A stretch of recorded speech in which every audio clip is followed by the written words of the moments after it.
Happy snow apocalypse, everybody, at least in the Midwest and the East. We have tonight's adventure entitled It's Just My Cult Name, taking place in the decidedly unsnowy, unnamed village of surprisingly awesome and yet suspicious quaint villagers. The crew is tasked to prove themselves, which I guess you can decide whether they do or not, and then they go on to embarrass themselves in spectacular fashion. We hope you enjoy. We're off to adventure to go roll the dice. Come seize your advantage and you'll roll them twice. Even if we lose our way, we'll make a journey someday. Something awaits you, so wake us away. Who knows what role you'll play?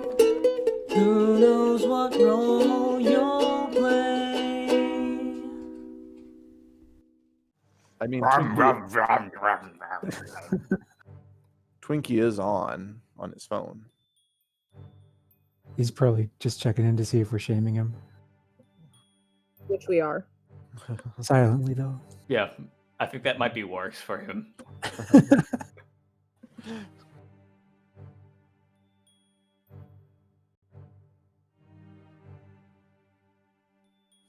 I think he's like a god in D&D, where the more people say his name, the more he gains power. Yes, the more you believe in him, the more power. As long as he we're has. talking about him, even if it's negative, he's Mhm. drawing power from us. Yeah. All right. Bar accomplished. Are we recording still? Yep. Cool. Okay.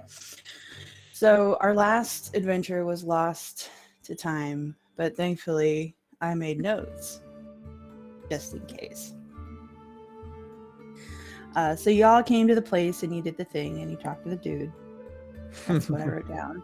No, you came to, excuse me, having left Eclipse Hold, which is the fort nearby Blinktoll.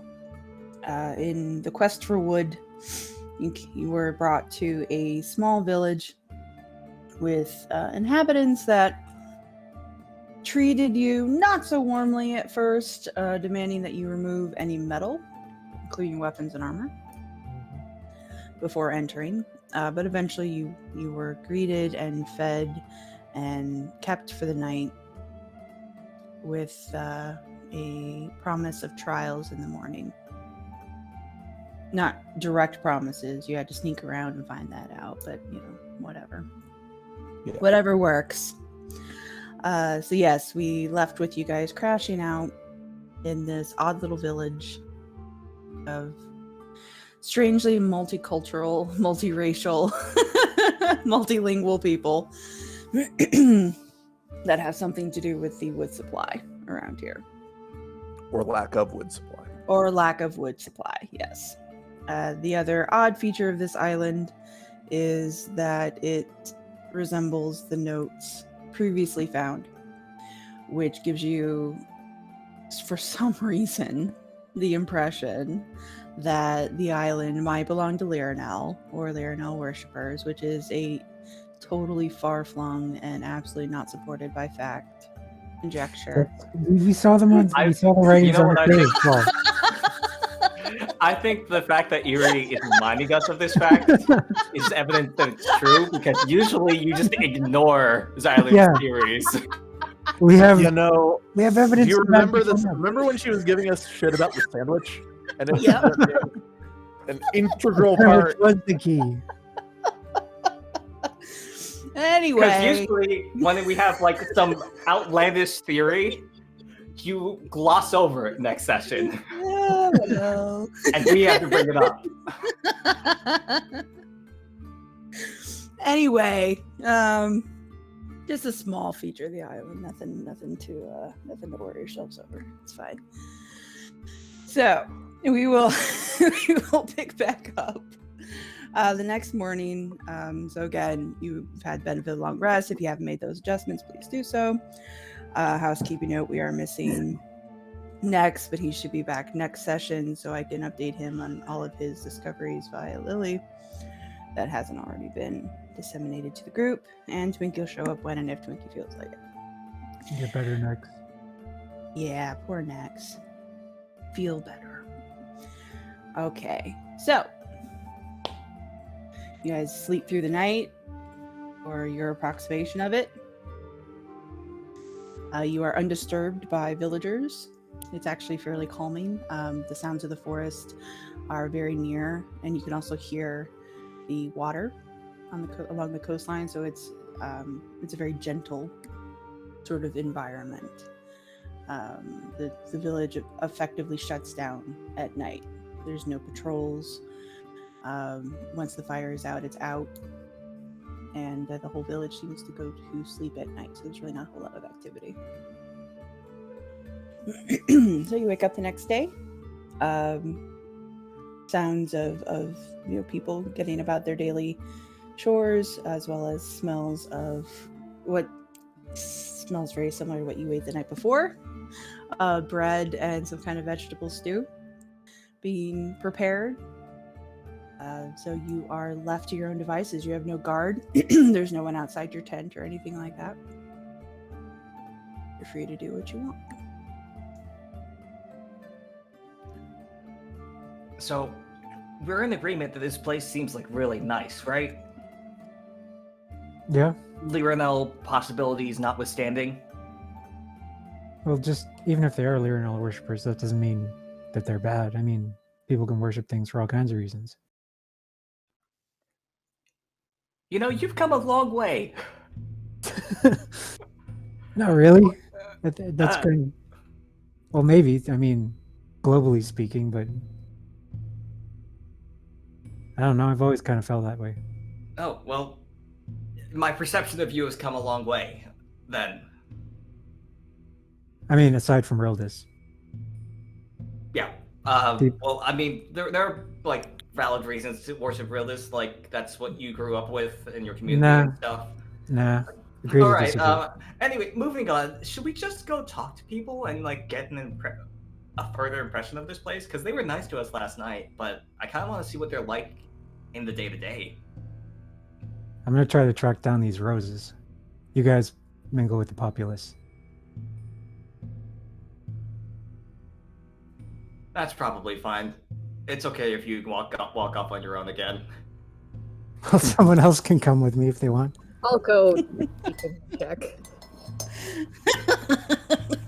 I'm not sure I like the phrasing there, but you're welcome to come. All right. Kern, what will you be doing? Knowing that we have potentially a trial to get ready for, Mm-hmm.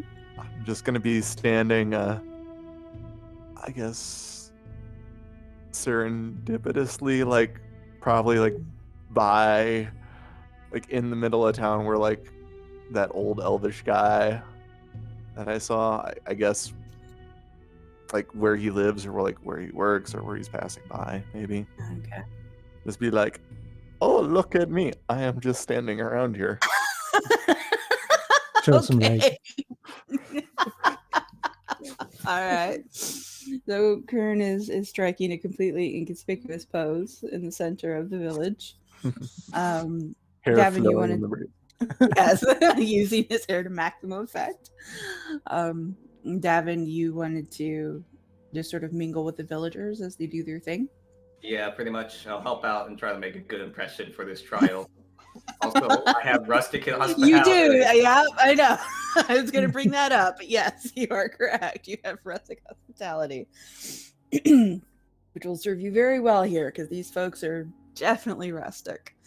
So Davynn is busying himself, which again is very easy to do. Very there for all of the initial suspicion that you were greeted with when you arrived on the island. It seems like most of the villagers are more than happy to talk to you and more than happy to let you help. And the chores that they're doing would be very familiar to you. It's the gathering of firewood.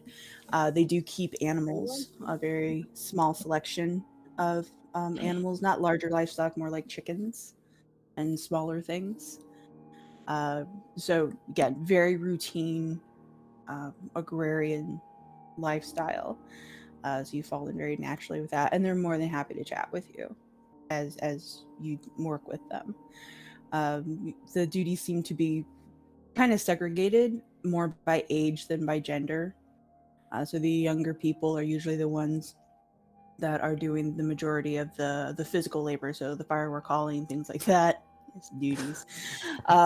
Whereas the older people tend to be more along the lines of the craftsman line. So they're the ones who are building the fires. They're the ones that you find most often weaving or cooking or doing other things that require skill. But both Do I genders have- participate. Do I have a sense of like what the people in charge are like here, or if there are even people in charge? There doesn't seem to be a hierarchy. Everyone just kind of seems to know what they're doing, and they fall very naturally into their roles. There doesn't seem to be an overseer or like a headmaster or anything like that. Even for the younger people, it's everyone just kind of knows what they need to do, and they all set about, usually in groups of 2 or 3, to go do it. And it's actually a very kind of well-oiled machine that they have going on, as the flow of wood comes in and gets divided up, and everyone takes it to where it needs to be. The animals are fed, things like that. It's very natural, very rhythmic sort of thing. But yeah, there's no one doling out tasks, no one checking on anybody else. It's just kind of, they all just sort of work together. This place is so nice. I know. I just, the more and more you describe this place, the more I'm waiting for the turn. It's gonna be Waiting bad. for the hammer to come down. Yeah, well, it is very similar. Like I said, for Davynn anyway, it would be very reminiscent of home, except even at home, there's usually, excuse me, some sort of supervisor.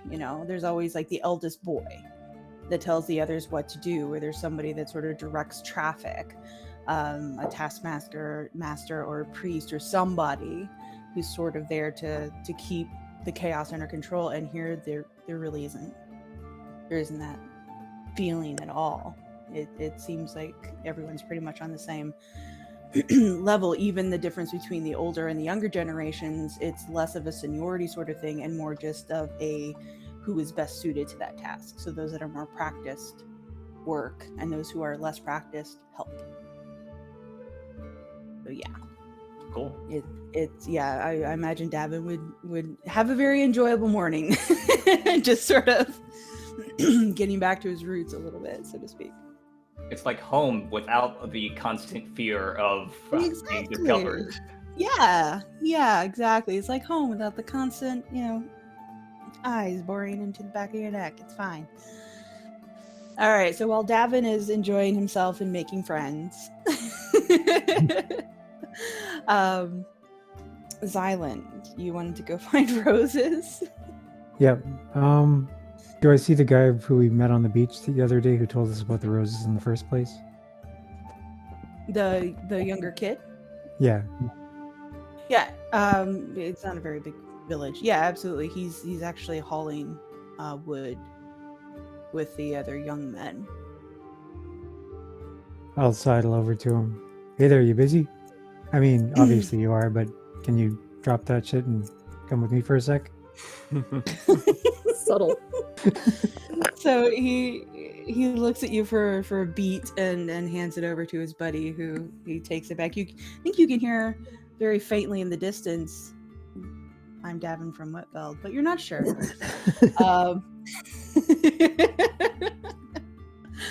But yeah, he'll stop and talk to you for a moment.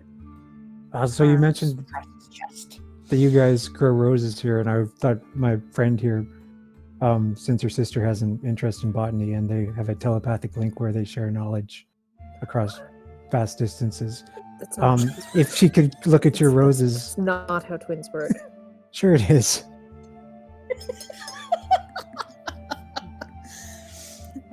So the young man looks at you again for another moment and considers and says, well, plants like that, they're cut by the elder.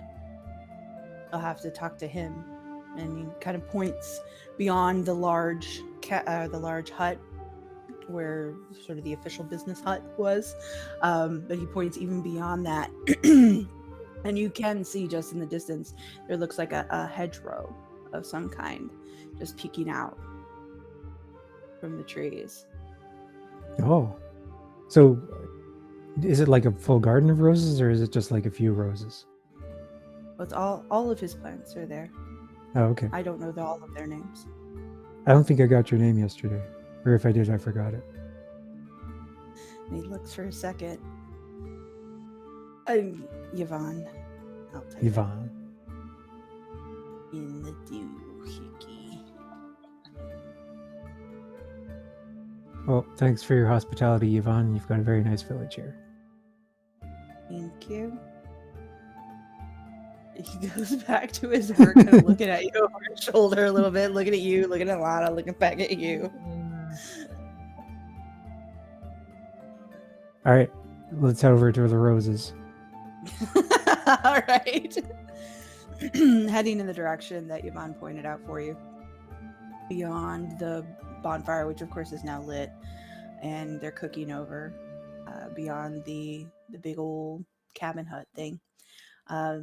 As you get closer to the edge of the village, the forest does seem to kind of rise up to meet you a little bit, but all of this seems to be newer growth. The trees are very far apart. They look very young, as opposed to what was described in sort of your sketches and everything, which was more of an older forest. This clearly here has been cleared out and replanted.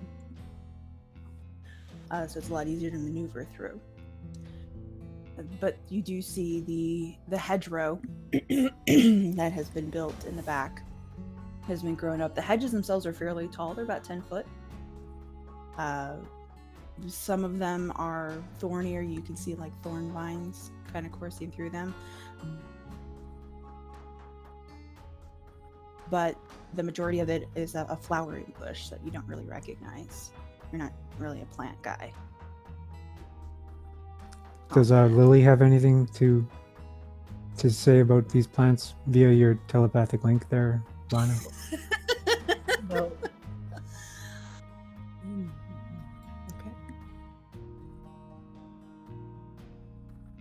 Okay. I don't. I can roll for her if you want. She's not here, is she?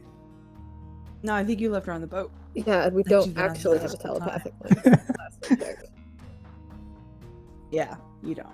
You do have spells, but yeah, you don't have a telepathic link, unfortunately. I can roll bard, but I don't know plants or city tieflings. I'm going to cast Detect Magic Yeah. Okay. Are you doing as it a ritual. Yeah. so you're just gonna hang outside this hedge for 10 minutes? Yeah. All right. So you're just staring off into space for 10 minutes.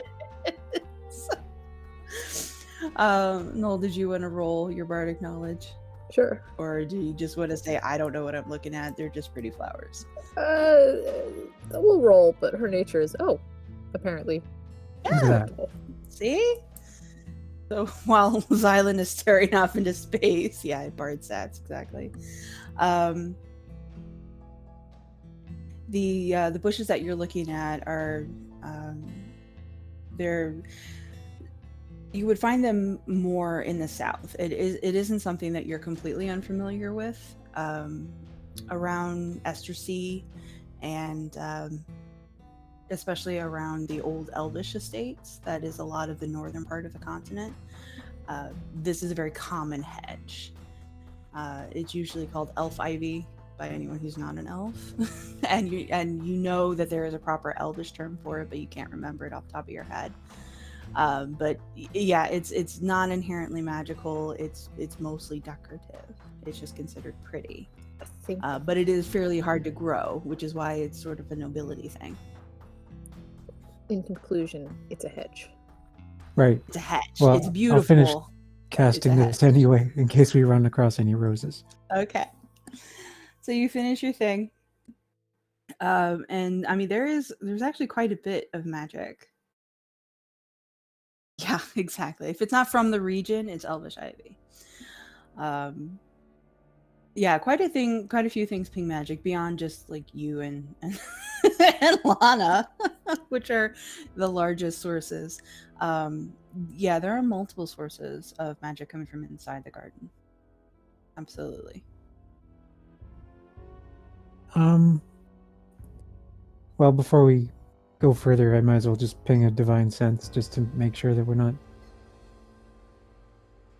stepping into anything too bad. Okay.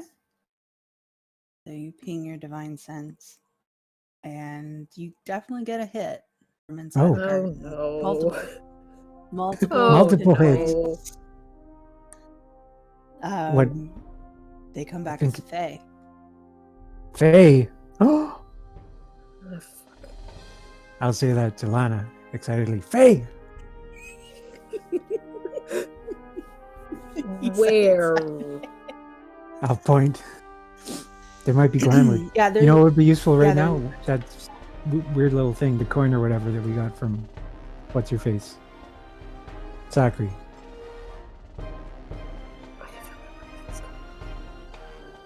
Wasn't it a coin? What's that?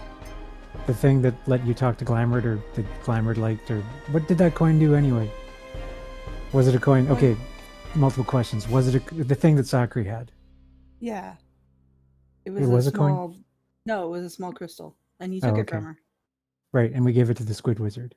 Yeah, and that But- was a that found weak points in reality. Basically, it Okay. would have detected wild magic zones. Okay, so maybe not. So questionable relevant. Yeah, still. Alright, so should we just... I feel like if we go get the others, the whole village is going to get wise to our exploration here, so maybe we should just go forward on our own. That sounds like a great idea. Okay, good. Let's go! It's gonna go anyway. So you there is a break in the hedges, and you're able to go through freely. And this area, Lily would be very happy with this area. Not only is it full of absolutely gorgeous plants, many of them very brightly colored flowers, and there are some trees in the background that are purposely planted, look like fruit trees. But everything is in very neat and orderly kind of rows in two-tiered sort of planter boxes. But it takes up the entire space. It's easily the size of a large cabin, as far as you guys are concerned. And then off to one side, there's a very, very small shack. But the vast majority of the space has been dedicated to these flowers. And there are some that are very, very small individual plants, like I said, that are in sort of planter box kind of things, two-tiered, running in rows. And then the entire outside along the hedge is fruit trees and sort of wild gardens like oxeye and borage and just what would be called field flowers or weeds, depending on who you are. But just sort of rambly lumps of flowers that sort of spread out along the bottom of the hedge. And there are definitely roses in some of these planters. So do the flowers themselves ping as magical? Oh yeah, a couple of them do. A couple, specifically roses? There is a one entire rose bush that is a source of magic. It's also one of the sources of your fae. Mhm. And then there are other smaller plants, more individual flowers that are potted that ping as fae. Okay, I'll relay all this to Lana and say, see, I told you. That the roses were bad, or that the roses are alive and also probably in communion with Lyra now. One of those things is slightly more of a stretch than the others, but I'm not sure which. yeah. We should probably go look at the small ones first Yeah, in that case was- the big ones eat us. Sure. Let's go to investigate your flowers. Do you have any knowledge of nature's island? I mean, I can roll. I'm not a specialist, that's for sure. Got a +1. Well, actually, I guess +2 with my Hell fairy yeah. out. Do you want... I'll just roll. Hey. Hey, not too bad. Yeah, some of these flowers are really nice. But yeah, I haven't really seen them before. They look healthy though. You know, that's good. But yeah, you have no idea what you're looking at. Your fairy seems to like them though. Hmm. You can hear her kind of jabbering in the general vicinity of your ear. I really should have figured out how to talk to this thing at some point. Yeah, your horse is the one we really need to ask, but I don't believe we brought them. I can summon him. I'll summon my horse. You're gonna summon your horse in the middle of this dude's garden.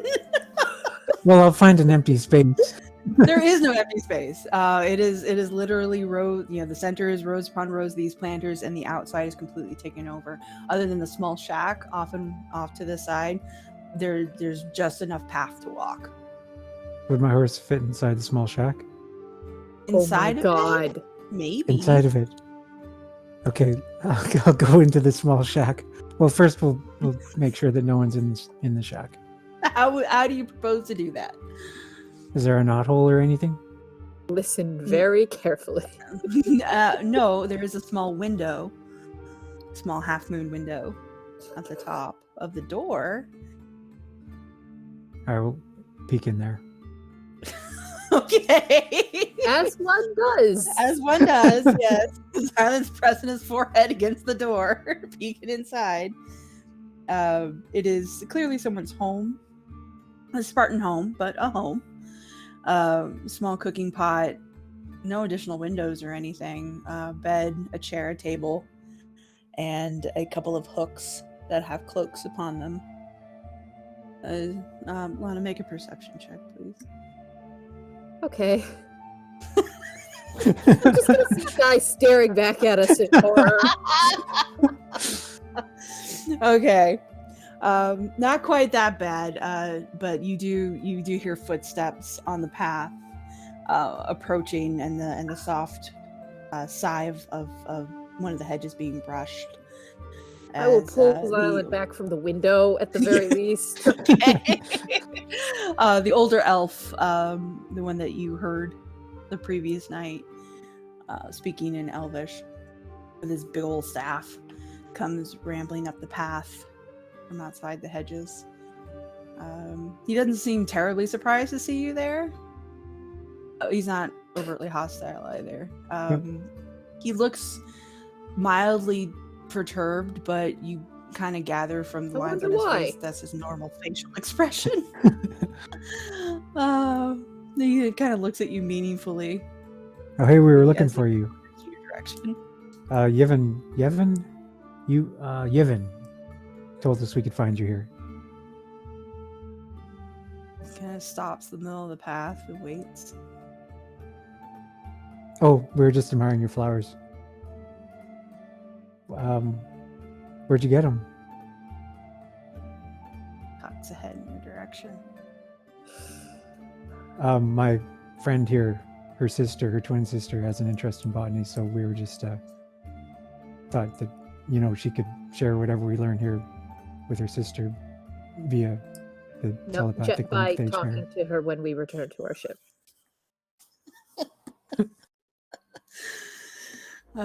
Just then, there's another sound coming up the path. It's much smaller, much flippy flapper. And and rounding the bend at high speed to the point where you can kind of hear pottery clinking against one another. He might actually believe it. It's hard to tell. Comes a small child. Looks half elven. Has actually fairly pronounced ears, but the eyes are their own color. So most likely a half elf. No more than 10. Comes wheeling around the corner through the hedges towards the older elf, towards you guys, carrying a kind of a like a light wooden crate filled with pots. And these pots all have plants on them, or in them. Unlike the lovely garden that you have inspected so far, these all look sickly and like they're on the verge of death. That's okay, no. Go do your thing. We can skip over to Sid. Yeah, we can always jump around to something else. Don't worry about it.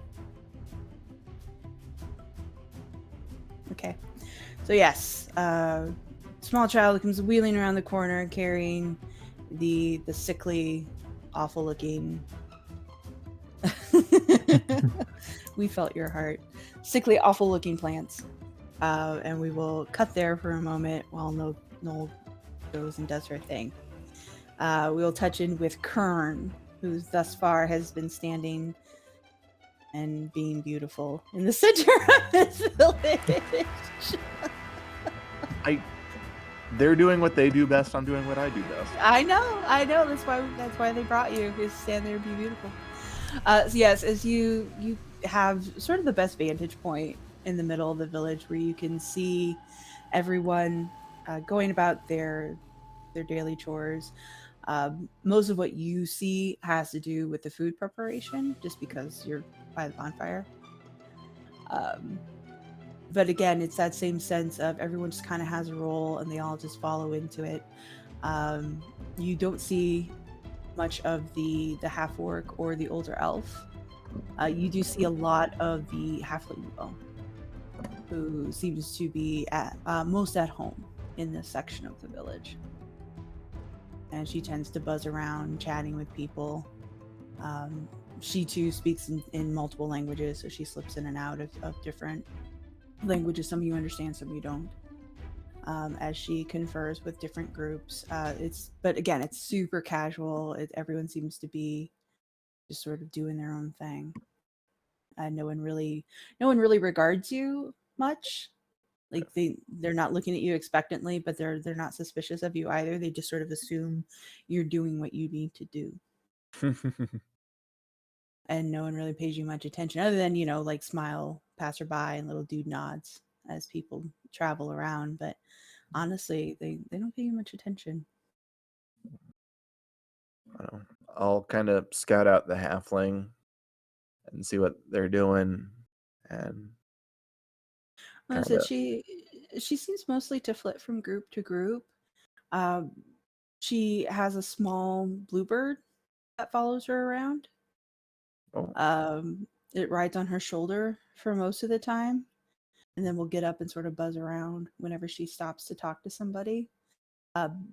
People seem to accept this, though. Like they don't treat that as odd or anything.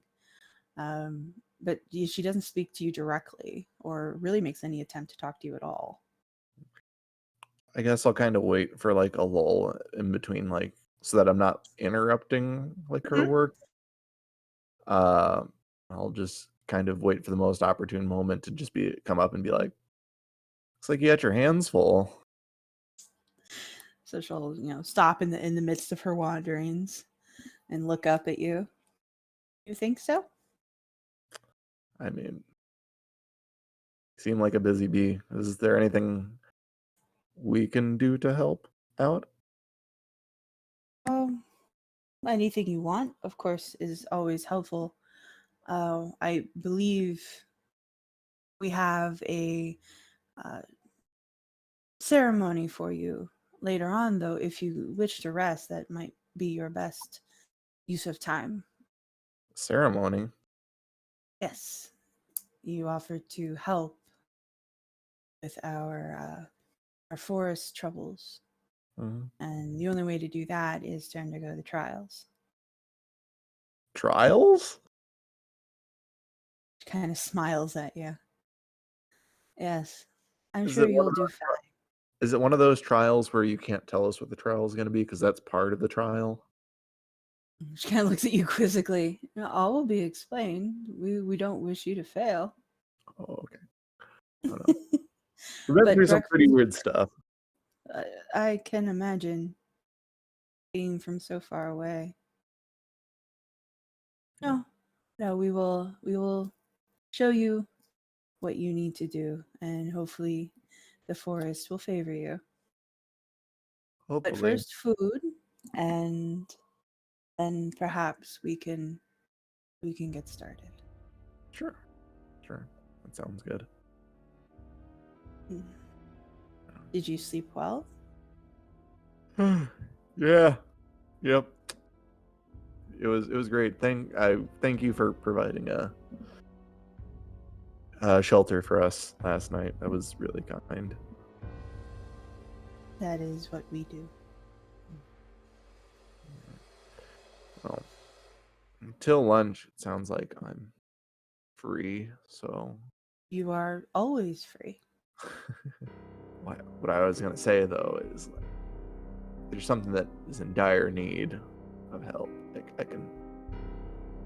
I can be put to work until then. I'm a hardy boy.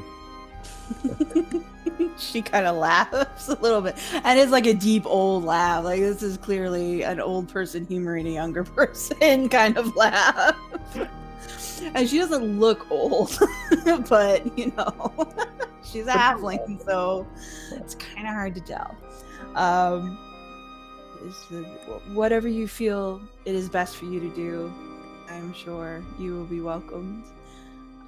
We all do whatever it is our purpose to do. But if you wish to rest, you are our guest. Okay. Until later. All right. Well, She kinda- I'll see you at lunch then, or I will see you at another time.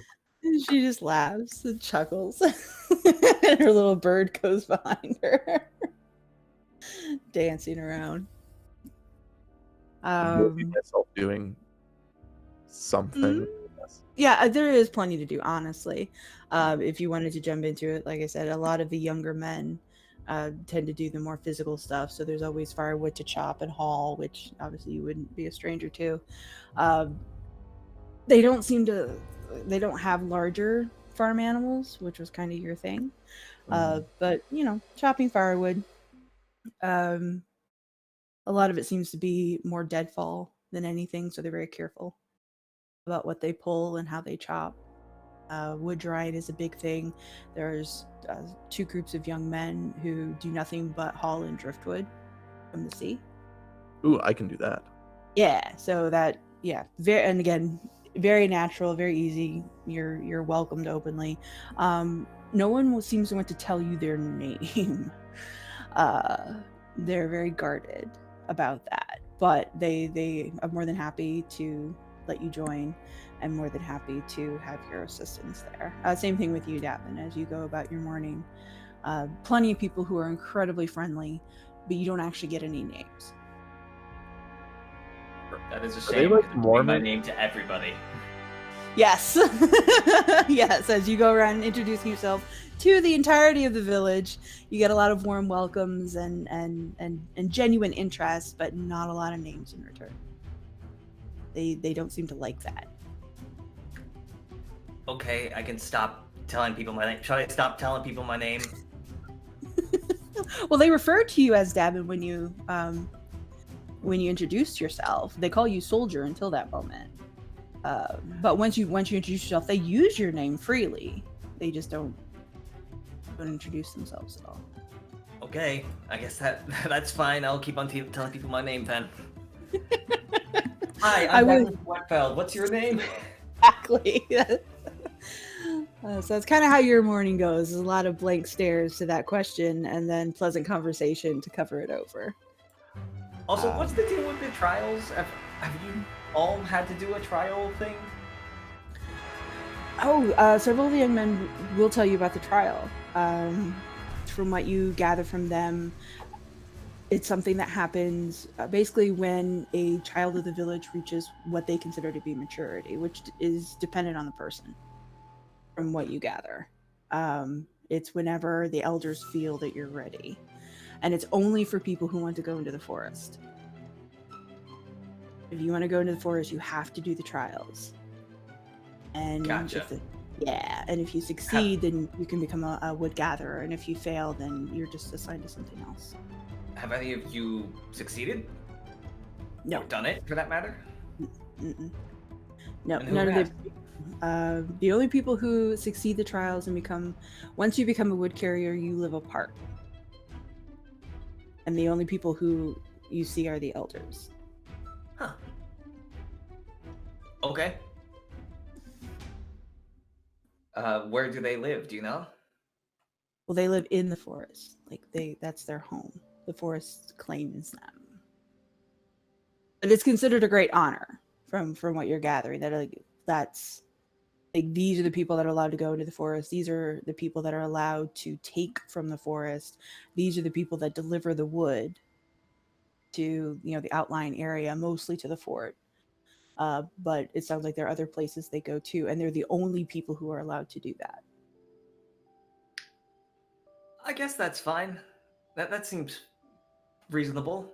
I guess if the forest is dangerous or something. They don't consider the forest dangerous. They consider the forest sacred. Do you ever want to leave? Because it does seem like a bit weird that you can't just like leave this little village, hamlet, what do you call it? Commune? They don't understand any of those words. Again, the general feeling from the kids that you're working with is that most of them don't really think about leaving. The majority of them seem to be frightened of the outside world. They basically, the general gist is there's them and then there's soldiers. And those are the only two groups of people that exist. And soldiers harm. They don't. Okay. I think I'm starting to understand the ideology here. I'm starting to see the cults. It is. You get that vibe. Because it's a very strong belief, especially among the younger people. Very strong belief that if they were to leave, they would lose the protection of the forest. And they would be susceptible to the soldiers, which to them is a fate worse than anything.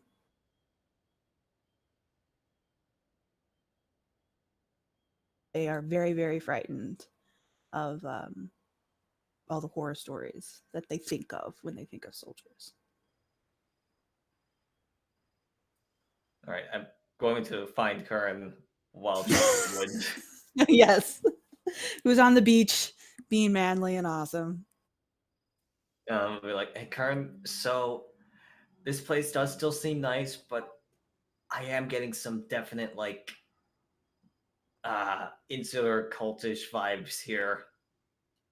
What are you talking about?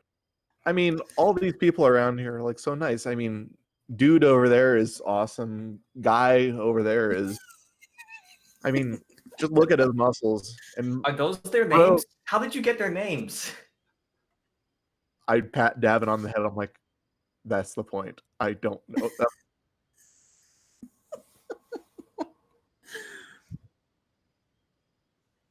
All right. Well, yeah, there's something weird here. Xylund might actually be right about this. I don't know about the Lyranel stuff, but maybe something's wrong. Should we go find them? Maybe. It sounds like we're gonna have some sort of trials after lunch, so I say we don't disturb Xylund and whatever he's doing. He can only get himself into so much trouble. I'm trying to figure out what we should be trying to do for these trials, because based on their philosophy, it kind of sounds like we should not be soldiers, but also, though, maybe the point is to prove that you can handle yourself or something, because if you leave this village, then you interact with soldiers or something. But they Well- definitely seem to think this forest is sacred, and the trial is to get into the forest. So we should maybe be respectful and Yeah, not. good thing I didn't prepare fight like people. any combat spells today.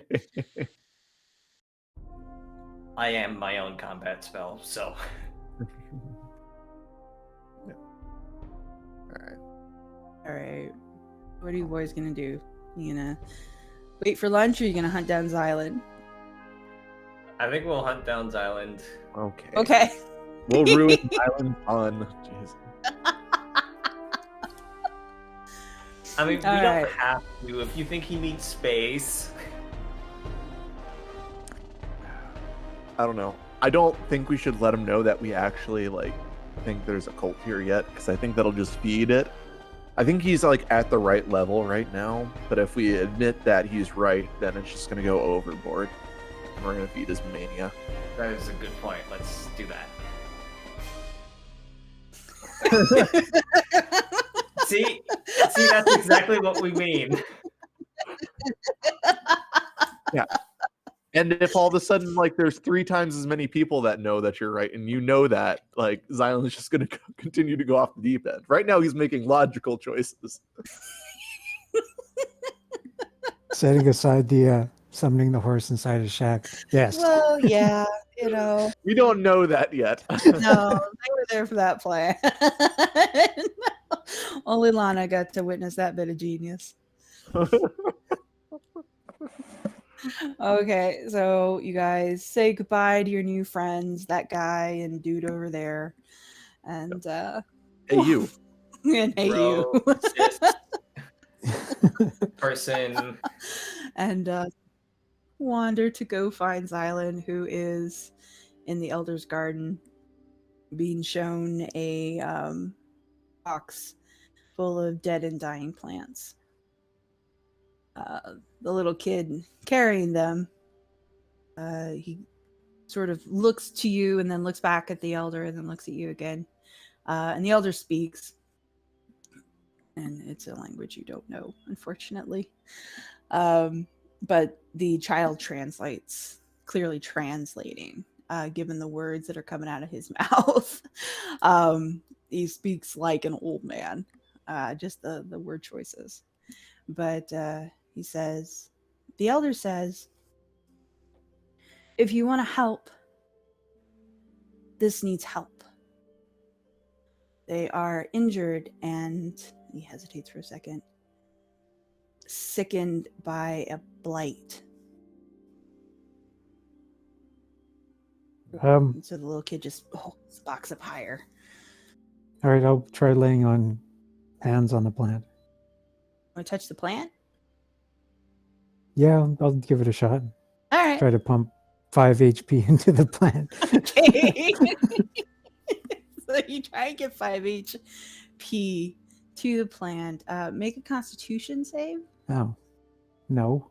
please. Please. Oh, okay. Okay. That will be.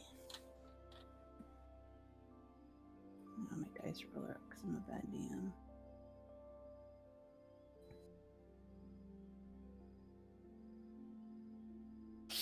Okay. 5 points of HP damage. Ouch. Yeah. It stings too. It feels like a bee sting. Ow. But it works for a moment. Oh. It does perk up. The little plant does perk up. And the flower opens up a little bit. And it starts to look okay. And then it slowly starts to gray again. But the elder, his facial expression changed. He looks less cranky and perturbed than he was before. There might be a smile in there. It's hard to tell. He's Even pretty after the happy. flower dies again? Yeah, even after it starts to gray. Whatever's wrong with these, it looks like there's a root cause that I can't address simply by fixing this one plant. And the little boy spouts back. Hello? He spouts back, hello? Yep, he does. He starts talking to himself in the third person. What does that know?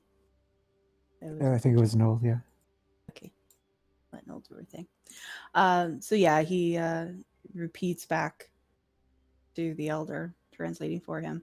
The elder just nods officiously and says something to the boy, who scampers off down towards the far end of the garden with his box of plants, and gestures for you and Lana to follow him,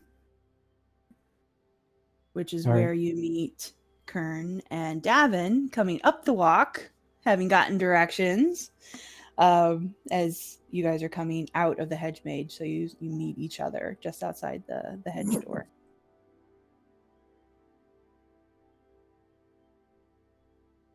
Hey, Hey there, guys. we're going to fix plants. What's wrong with the plants? I probably figured as much. We have a They're trial broken. coming up after lunch.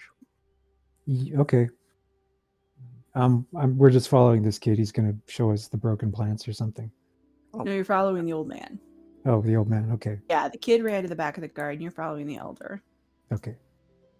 Sorry, I thought he was a young kid for a sec, but he's actually an old man. Is this the half orc or the This is elf? the elf. This is the very, very old elf Gotcha. that they've been interacting with. So yeah, he leads all four of you now down back the path towards the center of the village. Indicates with his stick towards the ground. And that's you. Twiggy's gonna share puppy pictures because he's rude. Sorry. Oh, you're all right. Noel, are you stable?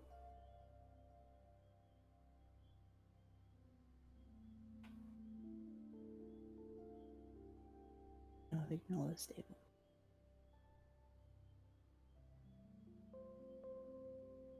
Or nobody can hear me, one of the two. No, I can hear you. I Oh, don't think okay. Noel is stable now.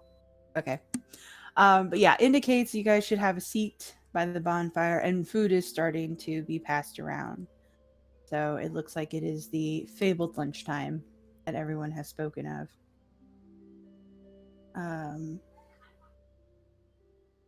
No, Xylund is not dead. No, you are also not dead. Would anyone like to recap for Noel? I tried to fix a plant, but it just damaged me. But the old man seemed to be pleased with my attempt, and now we're going to eat lunch. Also, we have been interacting with people more, and I'm getting some like cult vibes because basically nobody leaves here unless you finish the trial that we're about to do. And anybody who does complete the trial becomes a wood carrier or something like that, and they live in the forest apart from everybody else. Oh. Okay. It's fine. It's fine. That's not the word I would have said for that, but sure. Yeah, it's just fine. Just fine. Yeah. Yeah. So you guys, you had your lunch, your root stew and bread lunch. Everyone chatters away. There's definitely a different energy. It's very, very much an anticipation sort of thing. Like they're clearly buzzed about the trials. Like they're very excited. This is a big thing in their village for someone to undergo the trials, let alone a group of people all at the same time. You never get the impression that's not a thing that usually happens. Is that outsiders taking the trial is big. Soldiers taking the trial is big. So they're super jazzed to see what happens. Oh, also contributing to the little bit culty vibe is that everybody except for the people here are designated as soldiers. Everyone except what? Sorry, I couldn't quite make that out. Everybody except for these people are called soldiers or considered as soldiers. So not just because we have weapons and stuff. Gotcha. You had me persuaded of the cult thing right when you said nobody leaves. So, you know. Yeah, they don't tend to leave. So yeah, they're jazzed. Soldiers are going to take the trials. They've never seen soldiers take the trials before. It's going to be great. and of course, like all the little boys, and then some of the slightly older boys are pretty much convinced the force is going to eat you. They're pretty convinced that that's a thing that happens, and that's what's going to happen to you. So, That's nice. yeah. Yep. Pretty convinced this is it. Soldiers are going to get it. So I'll ask the Uh, elven dude if Mhm. I get the chance. Yeah, Are yeah, we- all three are there. Yeah. Are we going to be able to take our weapons into this trial? And again, he looks at you and he answers, but you can't understand him. I'll look around at the others. Does anyone here speak what he's speaking? And one of the little boys sitting close to you, because you seem to have garnered a small following of younger boys. Like, they think you're the best. Me specifically or us collectively? Both. God Like, damn it. your armor is considered incredibly cool, and your hair Actually- is very different than everybody No, else. my armor is under my clothes. It's hidden Oh, that's because I didn't right. want to take it off. You didn't The take it wetsuit. off. Your wetsuit. But your hair is definitely different from everybody else's. So that makes you interesting. Lana is oddly interesting. Like, there are other tieflings here in the village, so she's not quite the oddity that she would be in some places. But still, she's new. And of course Davynn and Kern are interesting because they're, they helped. Like, they were out doing stuff. So you individually and collectively have your fans. You're basically BTS at this point. So, it's all fine. But yeah, one of the smaller boys close to you says, he said, "No metal."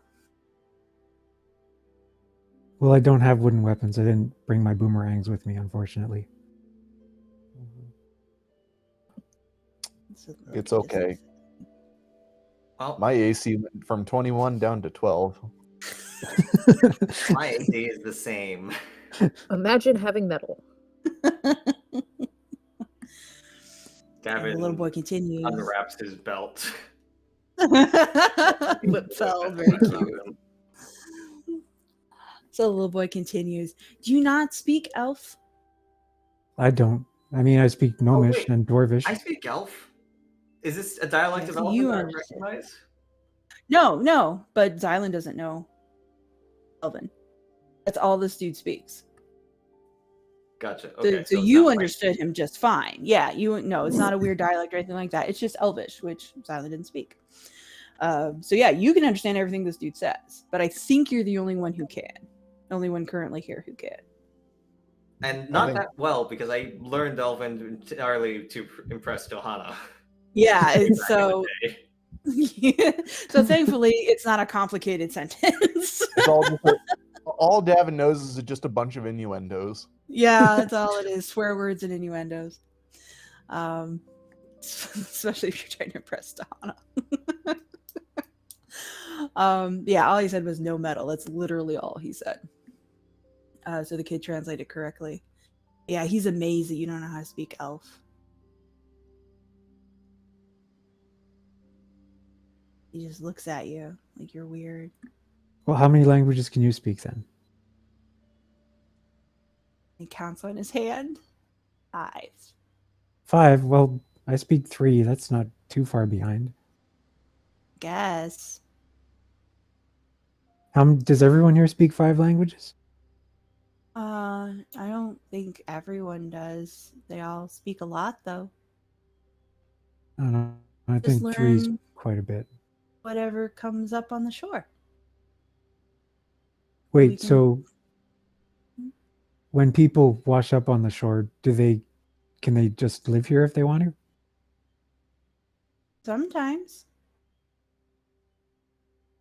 If they're good. What if they're not good? Oh, then they have to go into the forest. You mean the forest where you're sending us? Uh-huh. Okay, just making clear. That's I'm what's getting happening here. mixed messages from this. All right, what are we doing for this trial? We're ready. Are you asking the little one? I'm asking the Or are you just making a declaration? Okay. All right. So yes, the half-orc elder, the one that you ran into first, Stands, sets her bowl aside, and says, agreed. We've waited long enough. The elders have decided to allow you to take the trials in order to gain entry to our forest. We can delay no longer. Follow us, please. She kind of heaves a sigh, and one of the younger kids jumps up to help her walk. She's still got that kind of weird halting gait to her. And the elf and the halfling follow suit in a little processional, and everyone else follows, but they don't follow in a processional. They're not good at lines. So it's just sort of a cluster that just moves, but obviously they are behind the elders, let the elders lead the way. And you see why when they get past the hut to the outskirts of the village proper, to where the trees actually start to get thicker. The elf lays a hand on one, and it actually moves. It swings to one side, sort of. It doesn't quite remove its roots and walk, but it does twist itself to create a doorway that you can go through. And everyone follows suit. It's a fairly short path. The noon sun is beating down on you guys as you walk through a roughly cultivated area. The path is kept clear, but everything to the left and right is effectively wild still. And you can hear birdsong, and it's actually quite pleasant. And it doesn't take terribly long until you get to almost an arena style location. It's got strange bleachers that have been erected on the left and the right to allow, I guess, spectators. And then everything else is just sort of hodgepodge of construction materials and old rope and just odds and ends, tools and broken crates, and just flotsam, really. The elders seat themselves at a low table on one side and gesture for you guys to come into the center. As the crowd, scrambles up into the stands, they're all very excited about this. The chatter is almost louder than the sounds of the forest beyond it. So as you enter the arena, you hear scuffling in the trees, and soon a small crew of younger men, late teens, early 20s, start setting up what looks like an obstacle course kind of thing. Raised platforms, and like there's space for a tar. It looks like American Ninja is what's going on here. Oh, I'm so ready. I'm so ready. Davynn sees all this stuff, and he's just like, look, everything I've been training for. How much time I spent time go around the rigging of our ship? Like all of my spare time. So as they are setting this up, you can see there are 4 little long ribbons that have been tied in strategic places. As they are setting up this obstacle course, the elders speak, and it's mostly the half orc who does the talking. In her competent trade tongue and her competent common, but she welcomes our combatants today. And says the first trial will be one of agility. Can we select a champion, or do we all have to do this? She looks at you. The rules will be explained. A lesson in patience is sometimes required, young man. But she does. She explains. These trials are to show your suitability to enter sacred grounds as a representative of our village. We ask that you collect 4 pieces of who we are. First what? of who we are. Oh, I thought you said Juliar. I was like, is that Yeah. a plant? No, Of a of person. who we are. For this first challenge, you will need to get to the top, and she points to the tallest platform. Secure the box, as well as each ribbon along the way. You can do this in any way that you see fit. You fail if you fall. Then she sits back down. Well, she didn't say we can't Okay. select a champion, so how about we just send Davynn? Yes, agreed. I'm gonna do this. Okay, any objections? No? Okay, cool. I'm gonna go. Hold on. The obstacle Wait a course. second. Wait a second, Davynn. Okay, fine. I'll wait for like 5 seconds. You have 5 seconds. Okay, like this is like a test. So what do we have to do again? You have to It's get Gather a to the top. ribbons. Yeah, it's a series of platforms. There's about 6 platforms in total. 4 of them have ribbons tied to them. The very, very last one has a box, or at least the elder indicated that there is a box, and that's what you need to collect, as well as all 4 ribbons. And that's it. Those were the only instructions you were given. And if you fail, or you fail if you fall. Hold on. I would like to cast Fly on Davin, but not tell him. Okay. Oh yeah, that's better than what I was gonna do. That way he never has to know unless he falls. Okay. Davin, you ready? Yep. Board ready. Okay. This is going to be a series of checks. Here we go. I need you to make an athletics check. Oh, Davynn was made Oh for yes. this. Oh, yeah. yeah. Lord for this. So running at full speed, pommel horses onto the first thing, like no problem, no sweat. Do an acrobatics check. I was gonna give you expertise in acrobatics, but He ran. He's gone. I also am very good at acrobatics.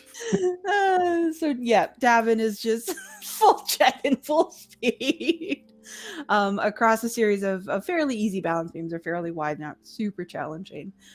Scrambles across, no problem. Athletics check number 2. So you're up and you're up, climb with no problem. Everything's great. Make a dex save. Actually, something I'm not as good at, but hey. Okay. Hey, well, good enough. Good enough. The third platform shifts as you try to climb it. You notice that the boards here are not completely nailed in, and they do shift under your feet as if they've got ball bearings underneath them. But you manage to stay on your feet, and you're able to grab the first ribbon. It's just kind of hanging there, not too tough. I'm gonna hold it up while like shifting under my feet and be like, I'm like raising my hand in the air and shaking it, be like, I got it. 3 more to go. Roll your athletics. One of these Okay. is gonna be that one eventually. I'm waiting. It's gonna be great. Second set of platforms. You're up. You're moving. Everything's wonderful. Acrobatics. Scrambling across an even narrow set of platforms. Up some handholds. You're doing well. You're doing fantastic. Roll your dex save. Okay. Davin beat us. Davin's good. Okay. Yeah. So for the third one, it's another set of handholds rather than balance beams, and these also shift. You grab one and it slides down. It's set up like a hole and peg system. So yes, it's a little difficult to get your bearing, but you do manage and are able to snag ribbon number 2. only 2 ribbons and that many checks. Jeez. Yeah. Yeah. These are That'd be a thing. complicated. They are definitely complicated, and the crew that originally brought in the platforms is still standing underneath them, and they do occasionally move them around. So you can see that they have adjusted the end from the time that you started. they're swapping platforms around to try and make it more difficult. All right, athletics number 3. All right, Davynn's like gonna take a second and just be like, "All right, hey guys down there, could you just hold it still for me for a second? Thanks." All right, leaps, lands, no problem. You are now easily 30 feet in the air. As the platforms get higher and higher, make it acrobatics as you attempt to cross from one to the other. Oh dear. Dex save. Okay. Yay. Okay. As you go across this particular set of balance beams, they slowly slide apart. There's only 2 of them, and they're each about the width of your foot. But they start to pull to the either side of the platform that they're on. So you slip, and one of your feet actually slides off of its balance beam, but you're able to catch yourself with a hand. So you're sort of sprawled out, but you're still up. You haven't fallen. You're still up.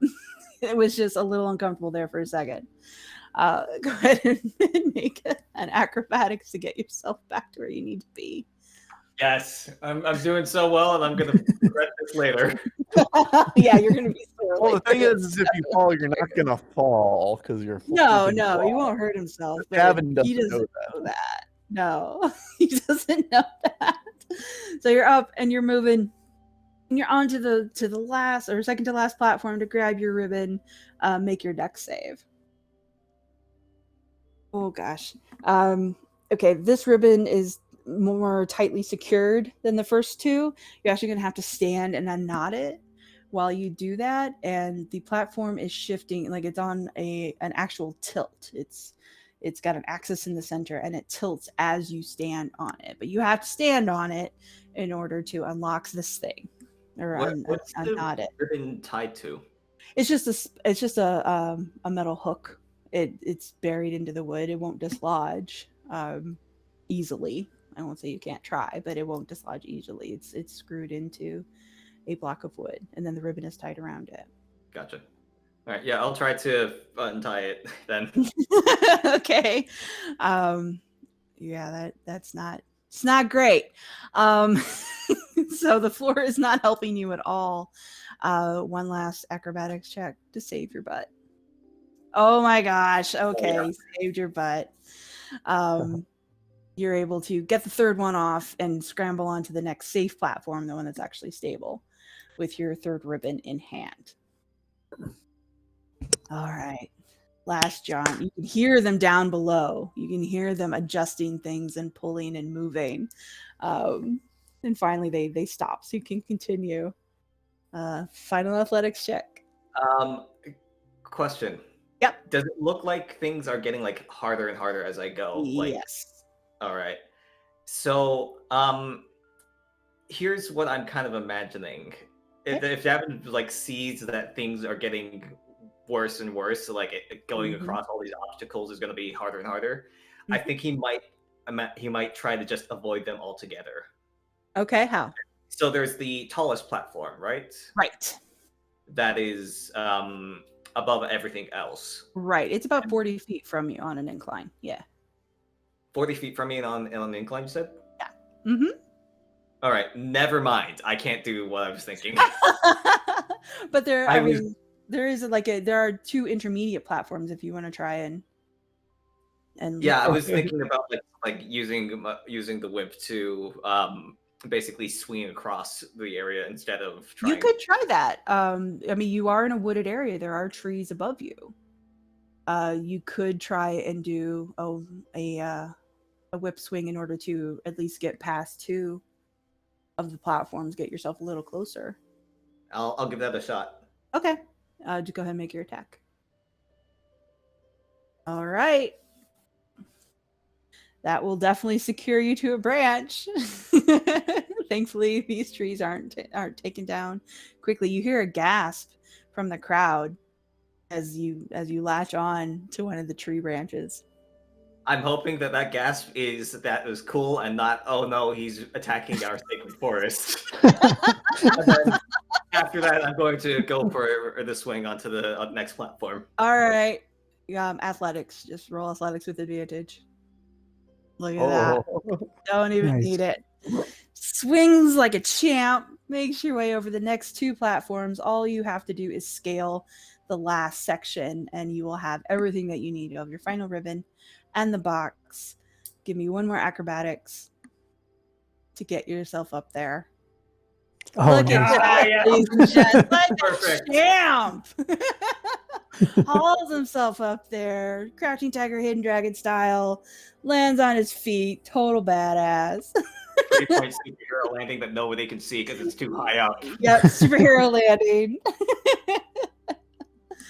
Gets his ribbon, and there is a small carved box sitting on a platform at the very, very top. I'm pretty sure I was supposed to take this and bring it back down. Yes. Okay, cool. Then I will grab it and then slide down the supports of this platform to get back down to the ground. Okay. That was such a good acrobatics roll. We'll just keep it. So yes, you land perfectly, superhero.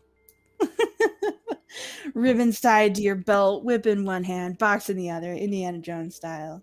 Worked up a bit of a sweat, and he's like, "We need to get one of these for our ship." So the group, the audience doesn't really clap, but they do make kind of a rustling noise. It sounds like leaves when they're excited. And that's the sound that they're making now. Like with their mouths Like or with the rustling leaves, or Yeah, they make a sound with their mouths that kind of, it sounds like rustling leaves, and they tap their feet that's instead of really clapping. weird. yeah, that is weird. It's just cultural. Don't worry. Maybe I'm just feeling good because that was I so was gonna much fun. say, you probably have the adrenaline running pretty high. That's Davynn's beaming, and the rest of us are all sketched out by the weird applause. Yeah, Did you're all you see a little that? Did you see that landing at the end? That was perfect. You did good. cultural. All right, so the half orc stands, and she does tap her feet as well. She doesn't make the sound, but she does tap her feet a little bit. And she kind of nods in Davynn's direction. That was well done. Well done. Thanks. For your next challenge, we have an answer, or we require an answer. And I'm going to put this because it's a riddle. This is what the halfling dear. asks. Oh, 2 no. hours later. That's going to be so much more difficult. All right. I will put this in our chat. You have it. But it is the halfling who asked this question.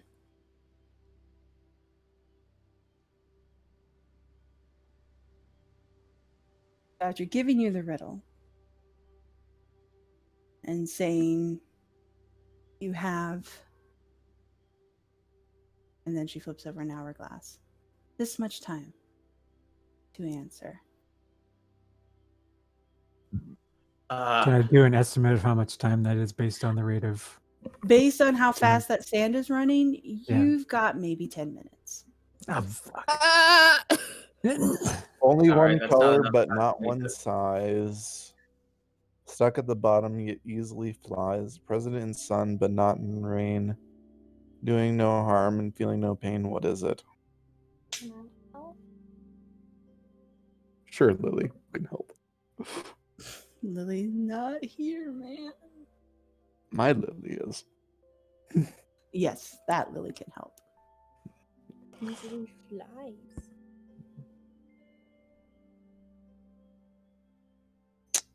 Of course, if Lily gets it right, that means she gets the inspiration and she gets to go into the forest. That's the rule. Okay.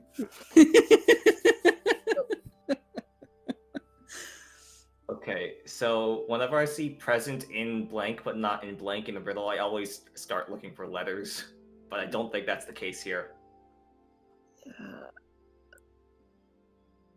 Only one color, but not one size. Stuck at the bottom, it easily flies. Present in sun, but not in rain. Doing no harm, feeling no pain. What is it? Ladybugs. I think those are multicolored, but They're multicolored. Bite. They cause pain. A rock.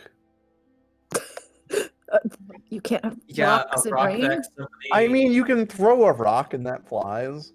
But Rocks disappear in the rain, you know. it's true. The rock are you also throw more than did one no color. harm.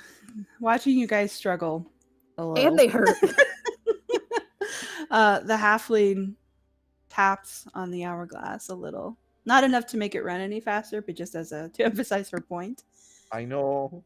You can trade one of your company for the answer. What do you mean trade?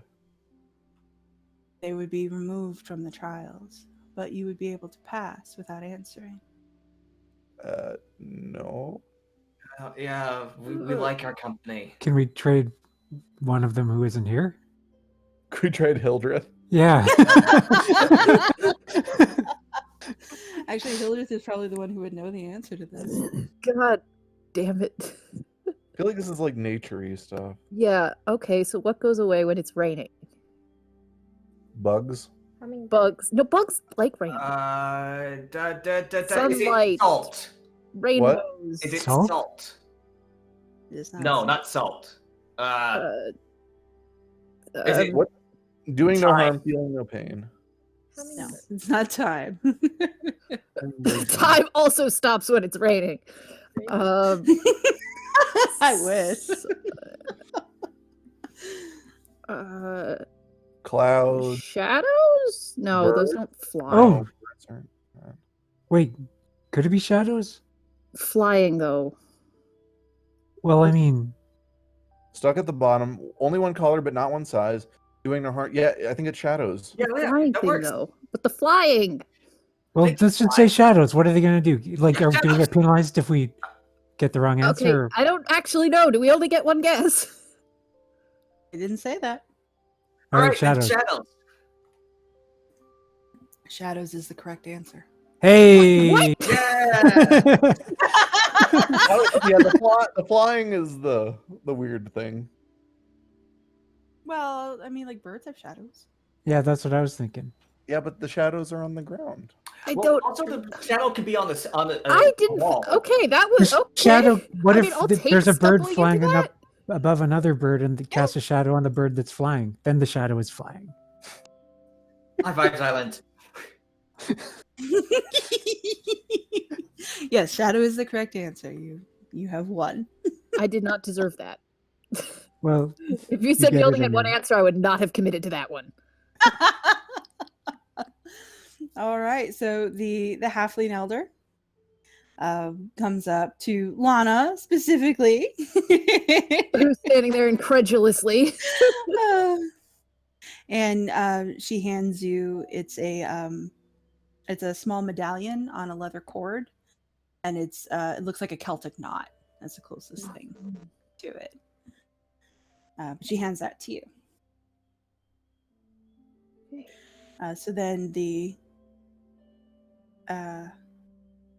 Elven elder stands and he speaks in Elvish. So Davynn, you understand him immediately. The rest of you will have to wait for his translator to repeat. He does have one. So the Elvish elder speaks and his translator repeats him. As he is explaining, off from the tree line in the direction of his garden comes a small box that looks vaguely familiar. And in this box is a pot, and in this pot is a plant.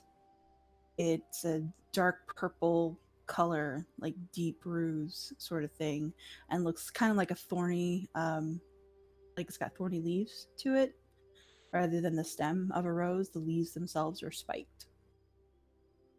And the flower inside looks very similar to a rose, but really, really deep purple. So the translator translates that this plant is rare and special and requires sacrifice to care for.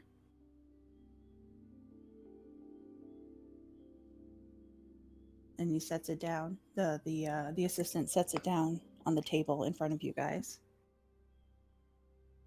And the elder again says through his interpreter, "If you can turn it red, you will pass."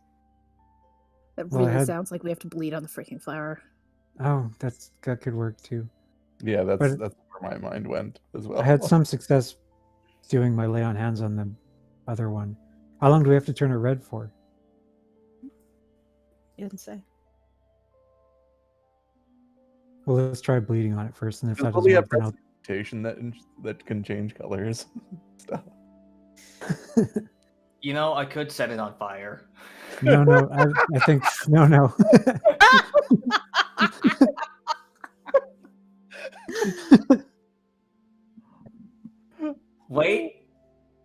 Wait. I've got some pretty as shit crimson dye. You do, actually. Definitely cheating. Let's do it. I spent good money on this stuff, so You I'm did? gonna use it. Okay. Yes, he's literally painting the roses red. All right, so you dump your dye onto the plant? Well, not dump. I'm gonna be careful about it. Like Oh, take a brush and then make sure it's actually like red once it's painted on, because it's probably like a very deep red. Yes, it is a very deep red, but it's still recognizably red. Are you just going to do the flower itself or the entirety of the plant? You have enough to do the entirety of the I plant. think just the flower. They said just the flower, right? Okay. You just said turn it red. I'm gonna watch their reaction as Davin starts painting the flower. The halfling looks amused. Like outwardly amused. She's hiding the lower half of her face behind her hand. The half-orc elder looks somewhat alarmed and keeps looking over at the elfin elder, who is kind of inscrutable. That would require an inside check. Yeah, I'll do an inside check. I do that? Go ahead. Yeah, oh yeah, you're probably better at them than me. Oh man. Yeah, he's nothing, just blank. His expression has not changed at this whole thing. Yeah, Davin wasted all the good rolls on his superhero, but that was still awesome. Yeah. So you're dyeing the flower. It doesn't. I mean, you're painting it, like it doesn't really absorb the dye very well because it's a flower and not cloth. But some of it kind of sticks. And the interpreter looks at the elvish elder, and as does the half-orc one, to see if he gives a thumbs up or thumbs down. But yeah, the elven elder shakes his head no. Okay, fine. I guess. Xylund, you could try your thing. I'm gonna try bleeding on it a bit first. Wipe the paint off so we can actually see if it turns red. Okay. Davin takes his cloak and just wipes off some of it and Dabs at Oh, it. you need some potato ale to break it down a little bit. Let's not poison the flower before we try to heal it. Okay, you know what? I'm just gonna try to wipe it off on my shirt so that my shirt is gonna be like a weird pinkish for a bit. Yeah, it will be an odd color for a little while. Okay, so you gently wipe the flower down. How am I gonna cut my hand? I don't have a blade. No? Okay, so I don't want to bite my finger. Ow. The I'd flower bite is it. sharp. Pardon? Yeah, the Flower flower, the sharp. leaves Oh yeah, are, okay. are Well, it might be prickles. poisonous though. Although I guess I do have my poison tattoo. Okay, I'll Yeah, just you don't even. Yeah, you don't. I'll prick my finger and bleed on the flower. I'll prick it like multiple times and try to get a good blood flow going. All right. Please make a Constitution. I know. Ouch. Okay. In handling the flower, when you touch the leaves in order to draw blood, you will take damage. That is 20 points of damage. He's Holy as- moly. This is a vicious And it fucking flower. burns. It burns when you touch the leaves, but it does cause blood, and the flower opens a little bit, like the flower part of it spreads a little wider, and the leaves do start to change color. You can just see it kind of at the base where it meets the stem. It starts to change from that bruise color to more of a crimson color. All right, so there's got to be a better way to do this so I can get a good blood flow going without actually pricking myself on this flower. Unless, okay, so is the sensation I'm getting from pricking myself, is that the same as what I was getting when I laid hands on it before?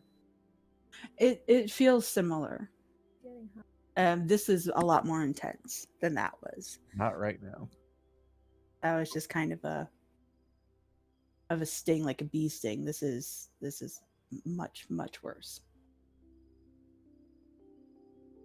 Okay, how about this? Davynn, how about you punch me in the nose, get my blood, flowing, and I'll lean over the flower. I could think of a lot of better ways of doing this.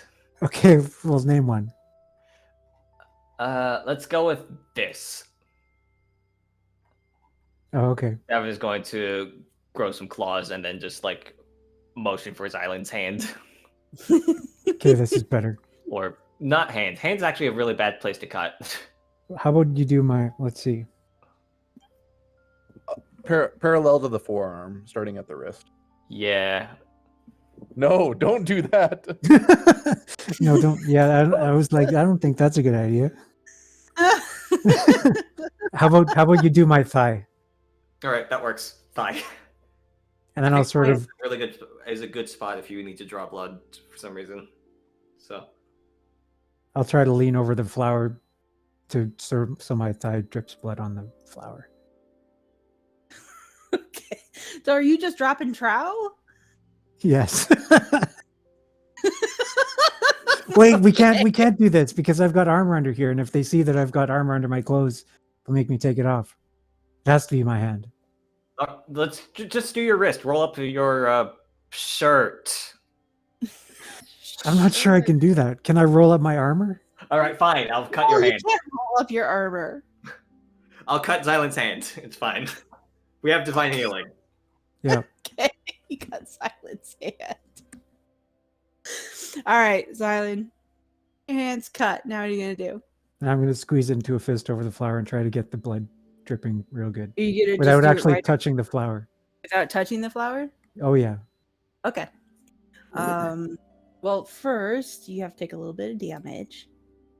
Just a wee bit, just 2 points from the cut. Just a wee bit.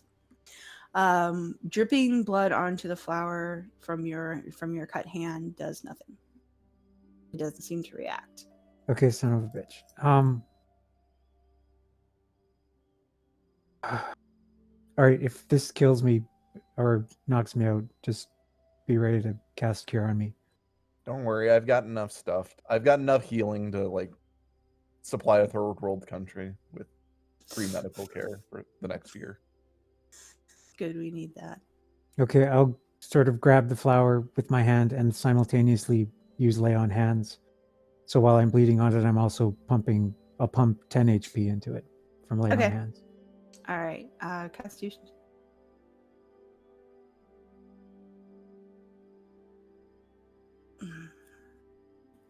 Okay. That is an additional 20 points of damage. You do seem to accelerate it a little bit. The color is starting to seep up from the base of the stem halfway up the petals, but it's not enough. God damn. Okay, I'll hold up my other hand for Davynn to cut. Do you want me to do this, or because it didn't really help that much? It's helping a bit. Okay, I'll cut his other hand, I guess. Okay. Hi. I will grab the flower with both bleeding hands, and I will pump the rest of my 20 HP into it. Okay. 2 points of damage from the cut, and your Constitution, please.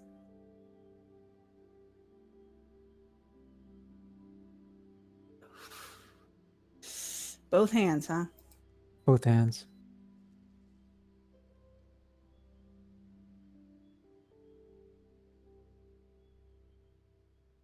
That is 27 points Oof. of damage.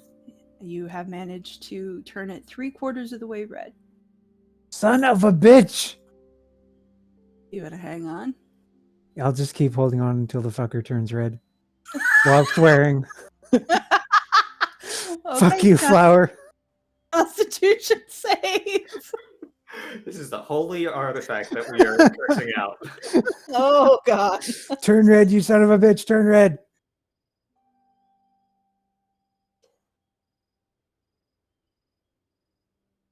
Oh gosh. 36 points of damage. Okay, I am out. I was at 26 and now I'm at 0. But you turn the flower red before you drop.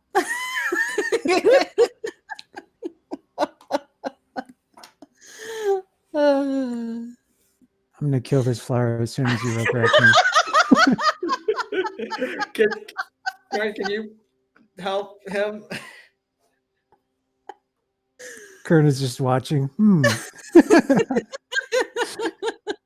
So Silence passed out.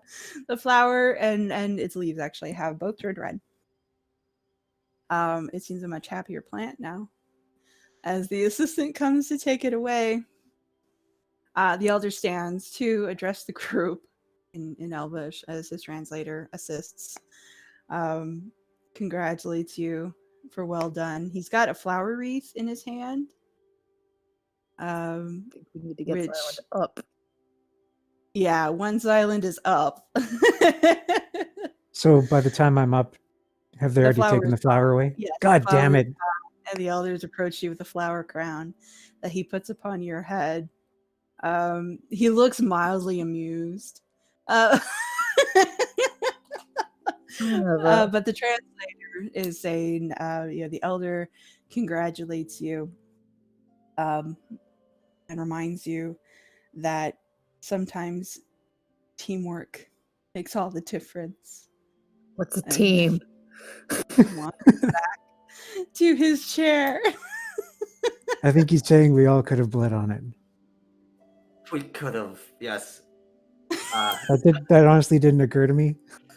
Yeah, you just seemed really into the whole Yeah. like hurting yourself thing, so I didn't want to interrupt.